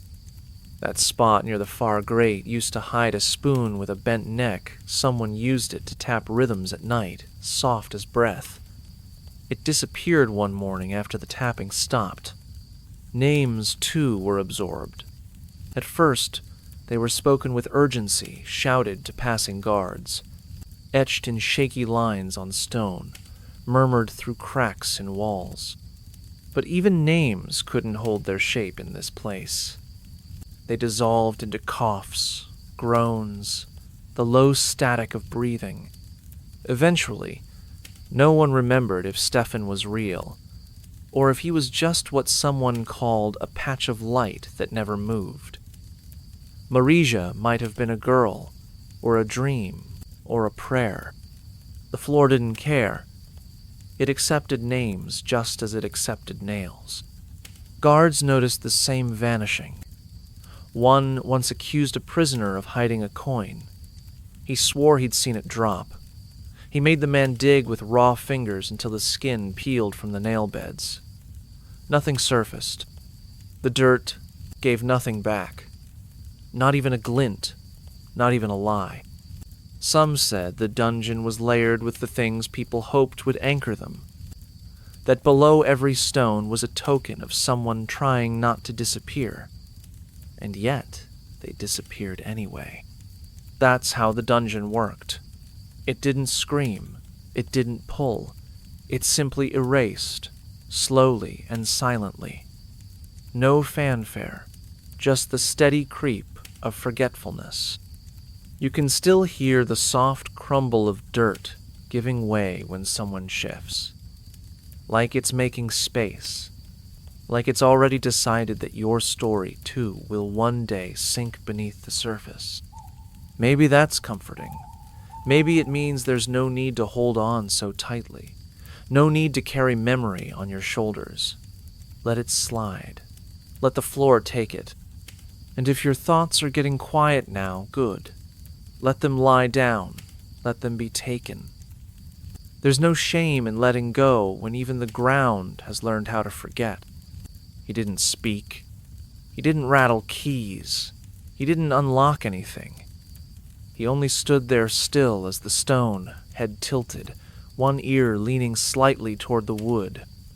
No one knew exactly what he was waiting to hear. There was no pattern. He might pause for 5 seconds. Or 5 minutes. Once it was longer than an hour. Just silence, breath, and the weight of attention pressing in from the other side of the wall.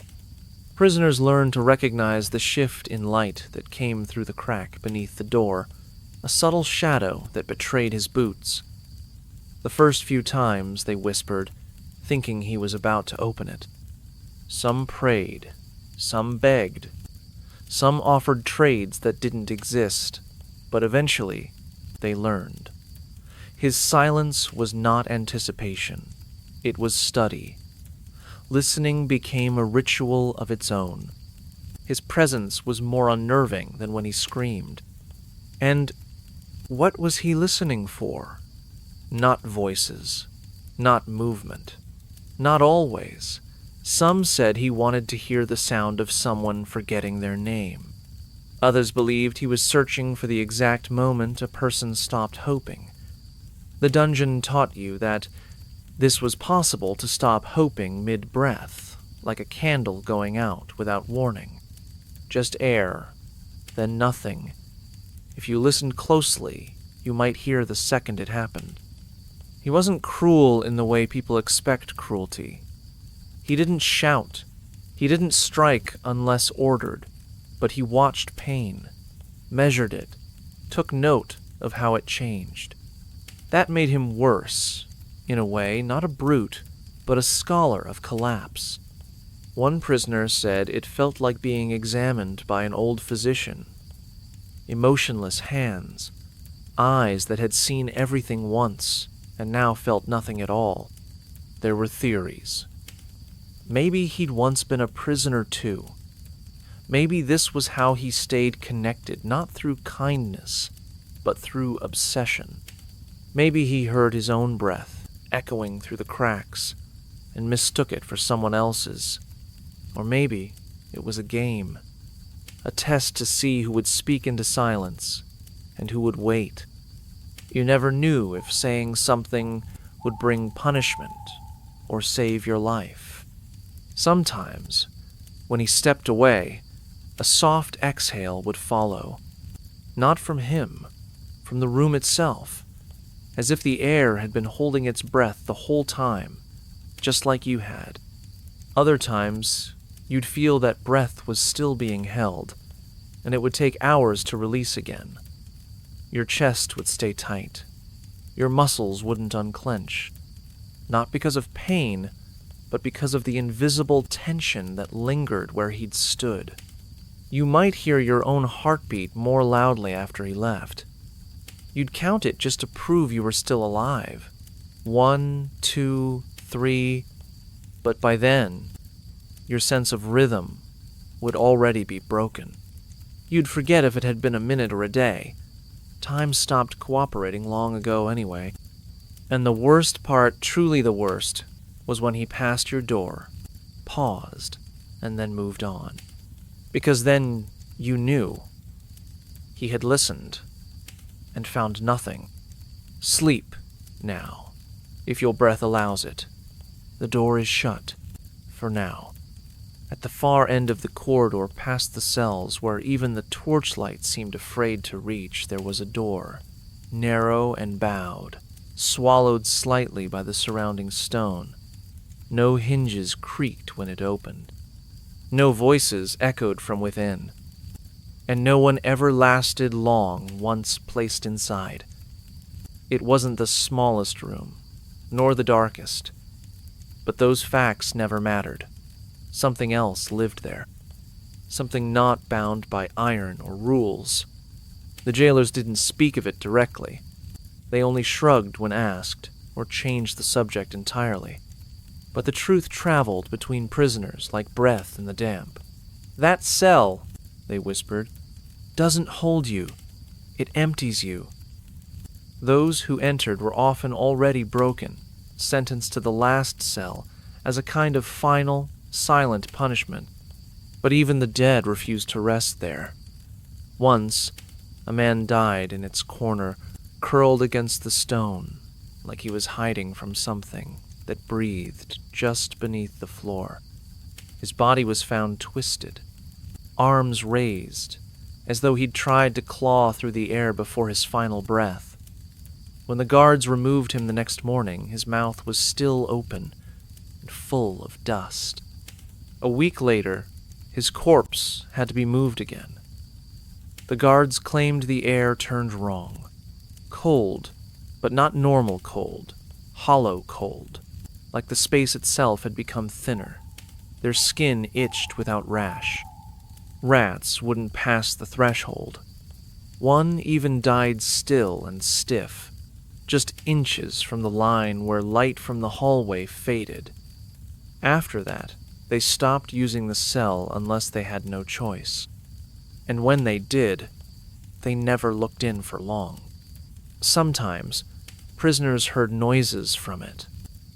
Not screams, not exactly. More like the sound of movement that didn't belong to anything with weight. Whispers that echoed from the wrong angles. Once, someone said they heard their own name repeated softly from inside, long before they were ever assigned to it. No one believed him, but when his day came, he went quietly, and he never came back. There were theories, of course. Some said it had been a priest's cell once, long before the dungeon existed, long before the stone was stone. Others believed it sat directly above a fault in the earth, a crack where bad things slipped through. A few imagined something worse, not ghosts, not demons, but memory itself taking shape and feeding on those who had nothing else to offer. What made it worse was its silence. You'd expect a cursed cell to scream, or groan, or at least bleed, but this one didn't. The quiet inside was heavier than noise, and when they opened it, even briefly, you felt it spill out a pressure, soft and invisible, that made your teeth ache and your spine pull backward. No one decorated that cell. No carvings in the wall. No scratched names. No bones hidden beneath the straw. Anything placed inside vanished or decayed too fast. Even rust seemed slower there, like time refused to touch it for too long. When the guards walked past it, and they always walked faster, they'd hold their breath without realizing. The same way you might hold yours now while imagining it. Just for a second. Just enough for your body to know. That kind of quiet doesn't belong anywhere, not even underground. And if tonight your dreams drift too close to that final cell, let them pass. Don't knock. Don't call. Just rest, far from its door. It began as a nervous habit. Just something to fill the empty time between waking and not sleeping. His finger, stiff and numb from cold, would drift across the wall, seeking friction. A surface to press against. The wall didn't resist.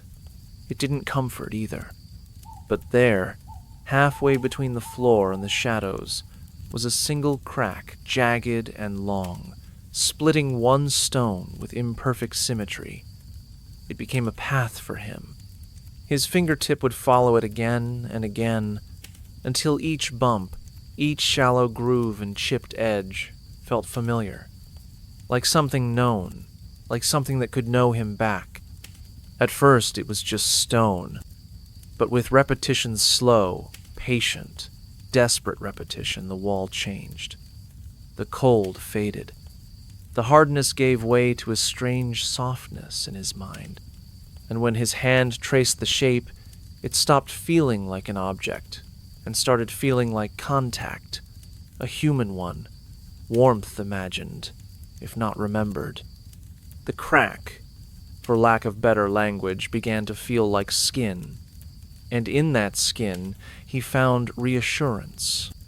Not love, not friendship, but presence. There were no mirrors in the dungeon, no reflections, not even puddles to glimpse yourself in. So the wall became his mirror, his partner, his ritual. He stopped counting days. He counted seconds by strokes, by the weight of his knuckle against the uneven surface. And at night, when silence thickened and the breath of the other prisoners slowed to a hush, he'd press his palm flat against that stone and whisper the name of someone he could no longer recall clearly. A sister. A friend. A voice from a life that might have been his long ago. The wall never answered, but it never pulled away either. Other prisoners scoffed, quietly, when they noticed. One joked it was his bride. Another called it a grave. He was carving with his own touch. But they didn't stop him. Everyone had their rituals. One hummed. One cried into his sleeve. One counted blinks. They all did what they had to do to not dissolve entirely into the dark. His ritual was the wall. That one crack. That small promise, that texture could be more than just texture, that it could be memory, body, meaning. Once, a guard asked him why he did it. The man didn't answer. He just held up his hand, fingers stiff, joints locked, skin calloused, and said, "This is the only part of me that still remembers what gentle feels like." The guard didn't respond, just walked away. The wall kept its silence, but the crack deepened. Maybe from wear, maybe from time, maybe from needing to hold what no one else would. The man didn't mind. He even began to imagine the stone shifting, responding, leaning slightly into his touch. Like it was tired, too. Tired of being a wall. Tired of holding up the weight of so many ghosts. And in those long moments, when sleep refused but thought slowed, he would simply rest his forehead against that line and breathe, not hoping, not dreaming, just existing in soft rhythm with something solid that asked for nothing, said nothing, judged nothing. If your body feels still now, heavy in the quiet, let it stay that way. You don't need to trace anything tonight. Just feel the air rest against your skin, like stone that has learned, over time, how to be tender. It didn't happen often. The rain. But when it did, it felt like the air in the dungeon changed not in temperature or texture, but in memory. Someone would lift their head slightly, eyes half shut, nostrils flaring just barely, and they'd whisper, low and slow, "It's raining." No one had heard it fall. There were no windows, no echoes of droplets on stone, no sound of wind pushing through trees. Yet the smell, somehow, slipped in. A dampness, not from the mold or the soaked straw on the ground, but from something finer, cleaner. A trace of water not yet tainted by confinement. A scent of movement. Of air that came from somewhere else. One man, a cobbler, long ago swore he could tell the hour by it. "Afternoon storm," he'd murmur, inhaling as if it were soup and not vapor. "You can smell the clay outside steaming. Smells like rooftops sweating." Others disagreed. One woman insisted it smelled like fabric left out on a line, still clinging to soap. Another said it was the iron of wet railings, the scent of streets after the church bells had ended. They never agreed. But no one doubted it was real. Or at least, real enough. The rain, when it came, was a collective hallucination they shared willingly. A reminder that somewhere beyond the ceiling, beyond the brick and mud and rusted locks, a world continued to turn. And that world had puddles and storms, and the chance, however slight, to be cold because of choice, not punishment. A few prisoners pressed their faces close to the wall, noses tilted upward. They hoped the smell would cling to their skin, that it might stay just long enough to be carried into a dream. One even licked the dampest corner, swearing it tasted different, fresher, less bitter. He said it reminded him of rain off the roof of his father's bakery. A lie, probably. Or maybe not. In that place, stories stretched, bent, twisted into survival. The guards, of course, never acknowledged the rain. Even if they could smell it, too. Especially if they could. Some feared the memory more than the scent. Freedom wasn't useful to them, not as concept, not as perfume. One guard muttered once that the smell made the prisoners restless. "Like animals pawing at doors they'll never open," he said, eyes down. But he kept his post a little further back on rainy days. For those underground, it wasn't about escape.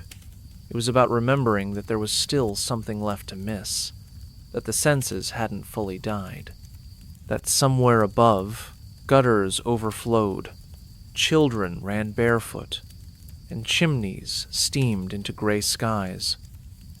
The smell of that truth seeped in like a secret, soft, treacherous, holy, and on nights when the rain continued for hours slow and steady, the kind that blanketed cities and erased the sound of carriages, the dungeon was quieter than usual. No coughing, no humming, just the stillness of men and women holding their breath, trying not to break the spell. If the air in your own room now feels cooler, softer, that's all right. Let it drift in, let it settle on your chest, like mist that knows your name. There is no rush, no need to move. Just the breath, just the scent, just this. You almost didn't notice it at first. There had been fewer words for a while, shorter answers, longer pauses, a kind of speaking that waited to be asked before it ever arrived. Then, one day, she simply stopped. Not in anger, not in resistance, but in surrender, as if language had slowly rusted out of her, syllable by syllable, until the air no longer asked for it. You'd glance over and see her lips still moving sometimes, but it was more like breathing, like she was mouthing something she didn't expect anyone to hear, like the words were no longer for anyone else, maybe not even for her. The others in the cell had whispered stories about her, that she used to sing, that she'd once told a story about an orchard, her grandmother's kitchen, cloves pressed into oranges. But that voice, rich, careful, deliberate, had vanished under the frost of the third winter. A winter when the straw never dried, when coughs echoed longer than footsteps. That season seemed to carve something out of her, and when the ice retreated, it left the silence behind. She still moved, still ate, still watched, but in complete quiet. The guards, oddly, respected it. Perhaps because they thought it was madness, or perhaps because, in a place where so many cried out just to prove they were still alive, her silence unnerved them more than screams. Her silence wasn't emptiness. It was dense, thick like smoke that won't rise. It filled corners, took up space. When she looked at you, and she did, often, steadily, it was as if the absence of sound revealed more than speech ever could. You felt exposed in front of her, like a lie you hadn't told yet. There was one evening, long after lights out, when the dripping from the ceiling slowed, and even the rats weren't moving. In that stillness, you imagined she was humming again, not with her throat, not with her breath, but just barely, a vibration that might have lived in your own bones. Maybe a memory, maybe something shared, but nothing ever passed her lips. It became a kind of ritual, sitting in that silence with her. You stopped asking questions. You stopped counting how long it had been since she spoke. Instead, you listened not for her voice, but for how the space around her shifted, how the silence grew arms, how it rested its hand on your shoulder, how it folded you up like a blanket at night. Some said she was broken. Others said she had finally understood the dungeon, that the silence wasn't something forced on you, but something you could wear, a second skin, soft, impenetrable. And now, as you lie still, maybe you hear less. Maybe your ears adjust to a quieter rhythm. Not speech, not explanation, just the hush between heartbeats. The way silence feels when it's earned. You don't need to speak either. There's nothing left to say. Just drift. And still, she didn't speak. Not that it mattered. The silence was thicker now, like fog that had learned to lean against walls. In that quiet, time began to misbehave. You couldn't trust it anymore. It stretched like old rope, or folded in on itself like damp parchment, and the shadows, they obeyed their own laws entirely. You'd watch them, cast by the faintest flicker of torchlight, or the pale memory of daylight seeping down a crack in the stones, and they didn't drift or dance like shadows should. They hovered, sank, hung in place like regret. One prisoner swore that his own shadow started blinking slower than he did. Another claimed that on the longest nights, the ones when your breath fogged even in your sleep, the shadows didn't follow bodies at all. They wandered ahead, lagged behind, as if they had somewhere else to be, or something older to remember. The mind plays games when deprived of rhythm. Without clocks or bells, the passing of time becomes guesswork based on hunger, the next lash of pain, or the sighing weight of footsteps beyond the door. And yet, even among those crumbling routines, the movement of darkness stood out. It was as though the dungeon breathed in a tempo all its own. A slow, deliberate inhale between each echo, a long exhale that settled into the bones. Sometimes, you'd press your hand against the wall just to feel something solid, but even the stone seemed soft, blurred by flickering dimness. Your eyes would trace a shadow curling near the ceiling, watch it stretch, twist, then stop entirely. The pause was endless. You'd blink once, twice, and it would still be there, unmoved, like a thought caught mid-sentence. And if you stared long enough, you began to wonder if it was the shadow waiting on you.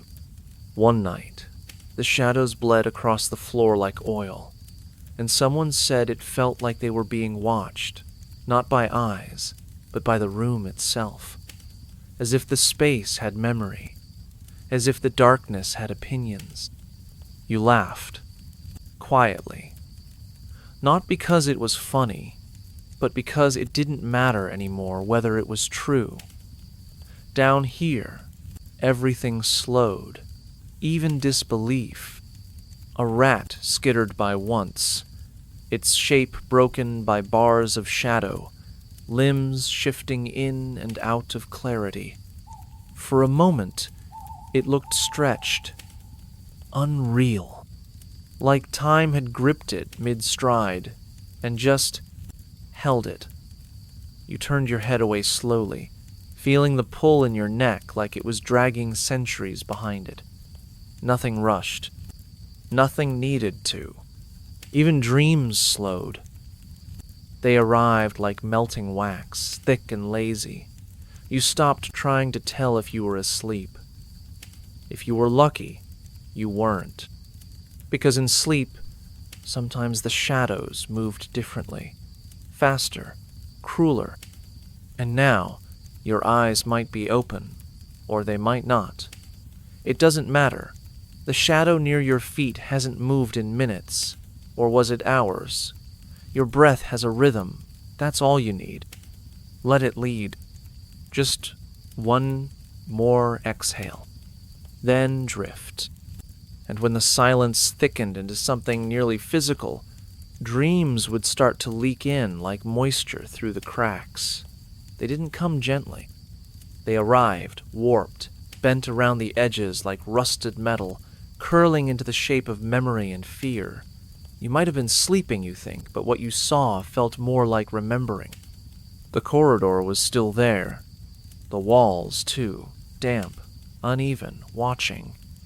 Your limbs were too heavy to move. And the air, it was the same air you had breathed just before drifting off. Cold, hollow, waiting. That was the cruelty of it. Even in your deepest sleep, you remained inside. You didn't dream of fields or laughter or sky. You dreamed of stone, of iron, of the endless echo of a droplet hitting the floor again and again like a ticking clock with no hands. One prisoner said he once dreamed of his home, but even there, he was chained to the hearth like an animal. Another muttered, as if confessing to a priest, that in his sleep he walked free only to be caught again, dragged back through the same dungeon door, over and over. Sleep offered no softness here. It was not a refuge, but a mirror. It held up your suffering and whispered it back to you in images so sharp they woke you gasping. But sometimes you didn't wake. Sometimes the dream was quieter than the cell. Sometimes the darkness in your mind was smoother, cleaner, more forgiving than the one outside your eyelids, and you'd stay there, just floating. The monks who built these dungeons believed the soul could be purged through stillness, through repetition, through isolation, so total that the only voice left was God's. But what they created was not clarity. It was looping, endless. Sleep became another cell, another corridor, another door that never opened. Some prisoners even began to prefer it to crave the moment they drifted, because, in those dreams, they at least knew what came next. Suffering, yes, but familiar suffering. You tried to tell yourself that dreaming of prison while already inside meant nothing. But part of you knew better. That even if the chains one day fell away, and even if the sky cracked open above you, and even if the air filled your lungs again, your sleep might still return you here, over and over. That was the deepest punishment. To carry the cell inside you forever. To become your own warden. Now, as the chill hums against your back and the damp stone pillows your thoughts, your breath steadies. The rhythm is slow. So slow. It almost feels like release, or the start of something softer. The stone cools your skin. Your eyes no longer argue with the dark. The dream is coming again. Let it. Float toward it. No need to fight. Not tonight. And even now, if you stood close enough, you could see the faint groove in the stone where his shoulder once rested. A shallow dent, worn not by force, but by time, by countless days and nights of quiet leaning, breath after breath pressed against the same cold surface. He never said much. Some assumed it was because he feared being stabbed, or dragged, or taken by surprise. But those who watched him long enough understood. It wasn't fear that kept his back to the wall. It was muscle memory. A rhythm etched into bone, a ritual without language. In these underground corridors, habit wasn't just survival, it became identity. You learned not to stand too close to the bars. You learned how to turn your body into a question mark, curling into corners where shadows lingered longest. You learned which sounds preceded punishment, and which ones came for no reason at all. And over time, your body adjusted like water, settling into the cracks of a basin, finding its final shape not from freedom, but from confinement. The man with his back to the wall. He had a name once, a trade, a family, a season he preferred. But in here, those facts eroded like wet parchment. What remained was posture, repetition. His spine aligned with the cold, his breath shallow, his feet always angled slightly to the left, the exact position he took on the day they locked the door behind him. He never screamed. He rarely spoke, but he never sat in the center of the cell either. Never turned his back to the dark. The wall was not his prison. It was his anchor. Some of the guards began to whisper that if he ever left the dungeon, he'd still sleep pressed against a stone wall, that he wouldn't know how to lie in a bed, how to stretch out without curling one side of himself against something solid. It was as if the stone had taught him how to feel safe, or as safe as one could feel in a place built to strip that feeling away. You can almost imagine the weight of that wall against your own shoulder now, the chill seeping slowly into your skin, the stillness grounding you. Maybe it's not such a bad feeling after all. A kind of quiet comfort, born not from freedom, but from certainty. Your back knows it won't be struck from behind. Your ears know where the next sound will come from. You are not safe, no, but you are situated. Some nights he would close his eyes and barely move for hours, not asleep, not fully awake, just resting in that half space where thought drifts like smoke and time forgets to count, where stillness becomes the softest form of resistance. Let your thoughts do the same now. Don't pull them forward. Let them lean. Let them settle. Let the wall hold what you don't need to carry. You're not going anywhere. Not just yet. Even when the guards passed with torches, lazy flames licking at the damp air, there were always places the light refused to touch. The corners. They seemed to bend away from illumination, hiding not just dust and insects, but something heavier, something that didn't breathe, yet felt present. Eyes that weren't eyes. Memory that didn't speak, but waited. Sat still and watched. You learned quickly not to look too long into those pockets of darkness, not because something would leap out nothing ever did, but because it was like staring into a bruise on time itself. The kind of shadow that held things, forgotten names, whispered regrets.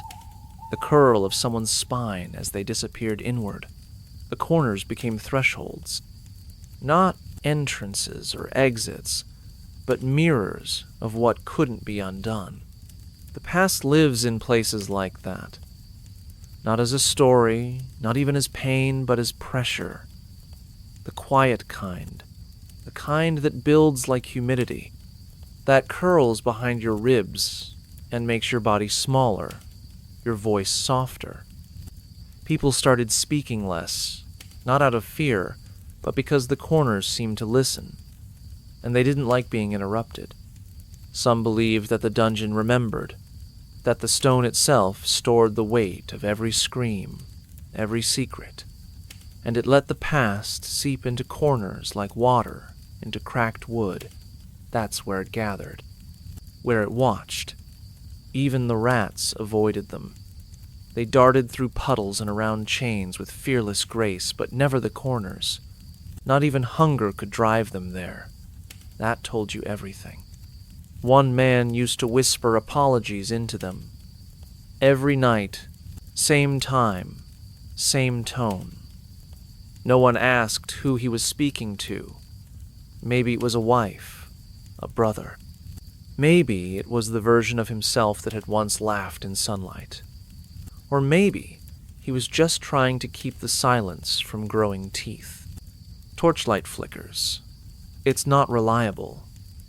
Shadows stretch and shrink and dance like they have thoughts of their own. But corners stay still. They hold their shape even as the light falters. They remember where it hurts, where it started, where it ends. Close your eyes for a second. Picture the faintest glow, wavering along damp stone, the warmth just barely kissing your fingertips but not quite reaching your toes. Now imagine that one corner, just beyond that reach, still, heavy, waiting, not to harm, not to help, just to be. And as your breath slows, let that darkness hold a little of your weight, just enough to quiet the rest. Not everything must be seen to be real. Some things, like silence, like memory, like sleep, live best in the places the light forgets. There were no sudden ends down there, no dramatic gasps, no final cries that echoed with poetic closure. The dungeon didn't kill in one stroke. It took its time. It peeled people back like old paint on damp stone, slow, uneven, without urgency or pause. It began with little things, a name forgotten by a cellmate, a face you could no longer recall in dreams, the sensation of sun on skin lost, then doubted, then dismissed as imagined. The dungeon erased not through violence, but through stillness. Not by cutting the thread, but by letting it fray, until it was dust and memory. A man once counted days by humming, one note for each morning. But then he forgot the tune, forgot why he hummed at all. Silence became easier, less effort. Then came the forgetting of footsteps, the sound of his own walking. Then came forgetting how to stand without the wall. Then forgetting the wall itself. The chains weren't always necessary. After enough time, most prisoners stayed put not because they were bound, but because they no longer knew what movement was for, what direction meant. Their world became 4 stone walls, and the hollow between breaths. Life compressed to a loop of breath and ache and waiting for nothing. Erasure came in layers. Language wore away first, not because no one spoke, but because there was no reason to. Why speak when no reply comes? Then, memories faded not with a tear, but like mist clearing slowly. You'd wake one day and not remember the name of your mother. The next, your own. Even pain changed. At first, it screamed. Then it whispered. Then it became a background hum, not sharp enough to resist, not soft enough to ignore. And in that steady numbness, people dissolved. Not died, just vanished, while still breathing. And sometimes someone would be dragged out, alive, breathing, but hollow. Eyes open, hands trembling, lips moving in slow, uncertain patterns. They'd be walked past the others, and not a single prisoner would meet their gaze, because what they saw in that face wasn't escape. It was what waited for them all. The dungeon didn't devour like a beast. It consumed like time, quietly, thoroughly, until even memory forgot you were there. Let that thought drift now. Let it thin out. Imagine the texture of crumbling parchment, the weightlessness of something unspoken, unmarked, like steam rising from a bowl of forgotten soup, warmth fading into nothing. That's how lives ended here, not with sound, with soft subtraction. And so, as you breathe now softly, slowly imagine not the erasure of self, but the release of weight.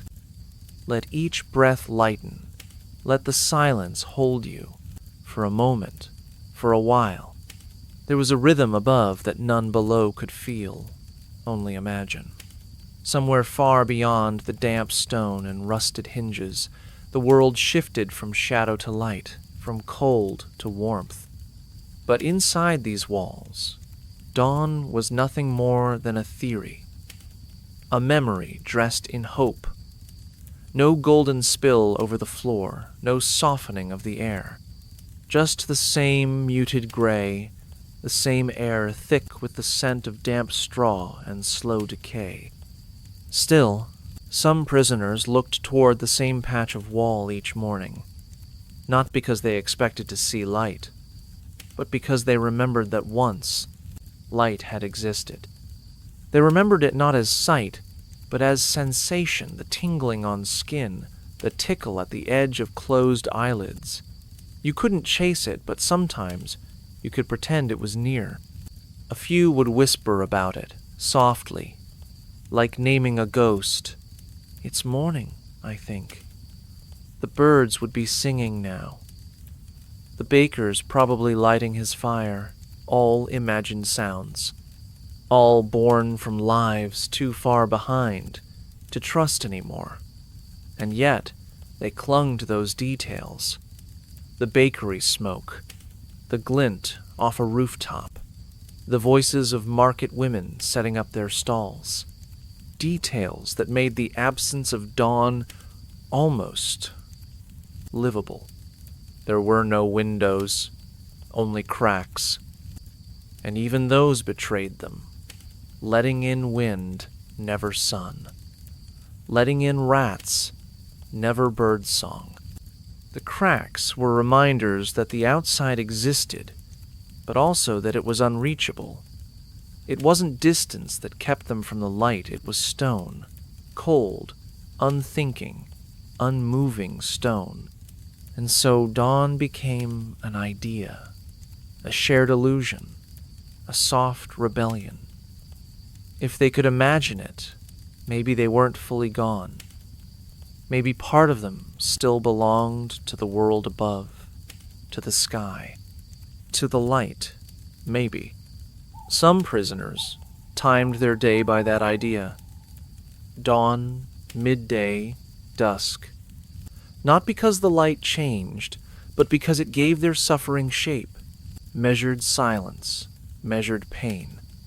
You could mark time by breath, or by the fading memory of gold light that used to sneak across floorboards. A man once scratched the shape of a rising sun into the wall. Just lines, simple, radiating. He said it helped. It didn't make the light come, of course, but it reminded him of its shape, its stubborn warmth. Eventually the stone flaked and the sun disappeared again. Dust to dust, like everything else here. And yet, the idea stayed, floating in the stale air. Light that never touched their skin, still wrapped around their thoughts, like a rumor, like a prayer no one really believed anymore, but whispered anyway. And now, as you breathe softer, let that imagined light find you, not with brightness, but with comfort, not to wake you, but to hold you still, as if the morning lived not in your eyes, but in your chest, just beneath each breath. Let it stay there, quiet, constant. There was something unsettling about how still he looked, as if the silence had reached inside him and gently unplugged the last thread of breath. His body remained slumped against the wall, the same wall he had leaned on every night for years. But his eyes, they stayed open, not wide in panic, not glazed with pain, just open, still, waiting. It had been 3 days before anyone noticed, not because they were cruel, not because they didn't care, but because noticing meant admitting he had stopped being part of the air. In places like this, absence didn't echo it folded in, like a thread slipping loose from worn fabric, quiet, undramatic. The guards didn't rush, they never did. When they did come, one of them bent down, touched the man's shoulder lightly and paused, not out of hesitation, but from a kind of discomfort, not fear of death, but fear of recognition, as if the man's stillness was staring back at him. His eyes weren't cloudy yet, just tired, stretched wide like doorways never opened, and they looked upward, not toward heaven or hope, but toward the low ceiling of stone he had stared at for so long, a ceiling that had never once changed, never once answered. He died looking at it anyway. Some whispered he had been waiting for a message. Others said he just didn't want to die in the dark. But it wasn't light he wanted. It wasn't freedom. It was presence. Just for someone to see him there. To say his name. Or maybe not even that. Just to acknowledge that he had existed. He had written something once, scratched into the wall with a spoon handle. No names, no dates, just a question. Will it matter if I don't wake up? That mark was still there, shallow but legible, just above where his head now rested. The stone didn't answer, but it kept the question. Maybe that was enough. His body was taken, eventually, quietly. No ceremony, just footsteps and the scrape of iron against stone. But his eyes, they stayed with those who found him. Some said they kept blinking, long after he was gone. Not as ghosts do, but as memories do in the backs of minds, behind closed eyelids, when the cell lights go low and the silence thickens. And maybe that's what he wanted. Not to be remembered forever. Not even for long. Just for a moment. Just until sleep came for someone else. Until someone else blinked once, paused, and thought of him. So now, breathe in deeply. Let the stillness wrap around you. Not like fear, but like rest. Let your muscles soften. Let the stone grow warm beneath you. You're not alone. You are seen. You are felt, even in the silence.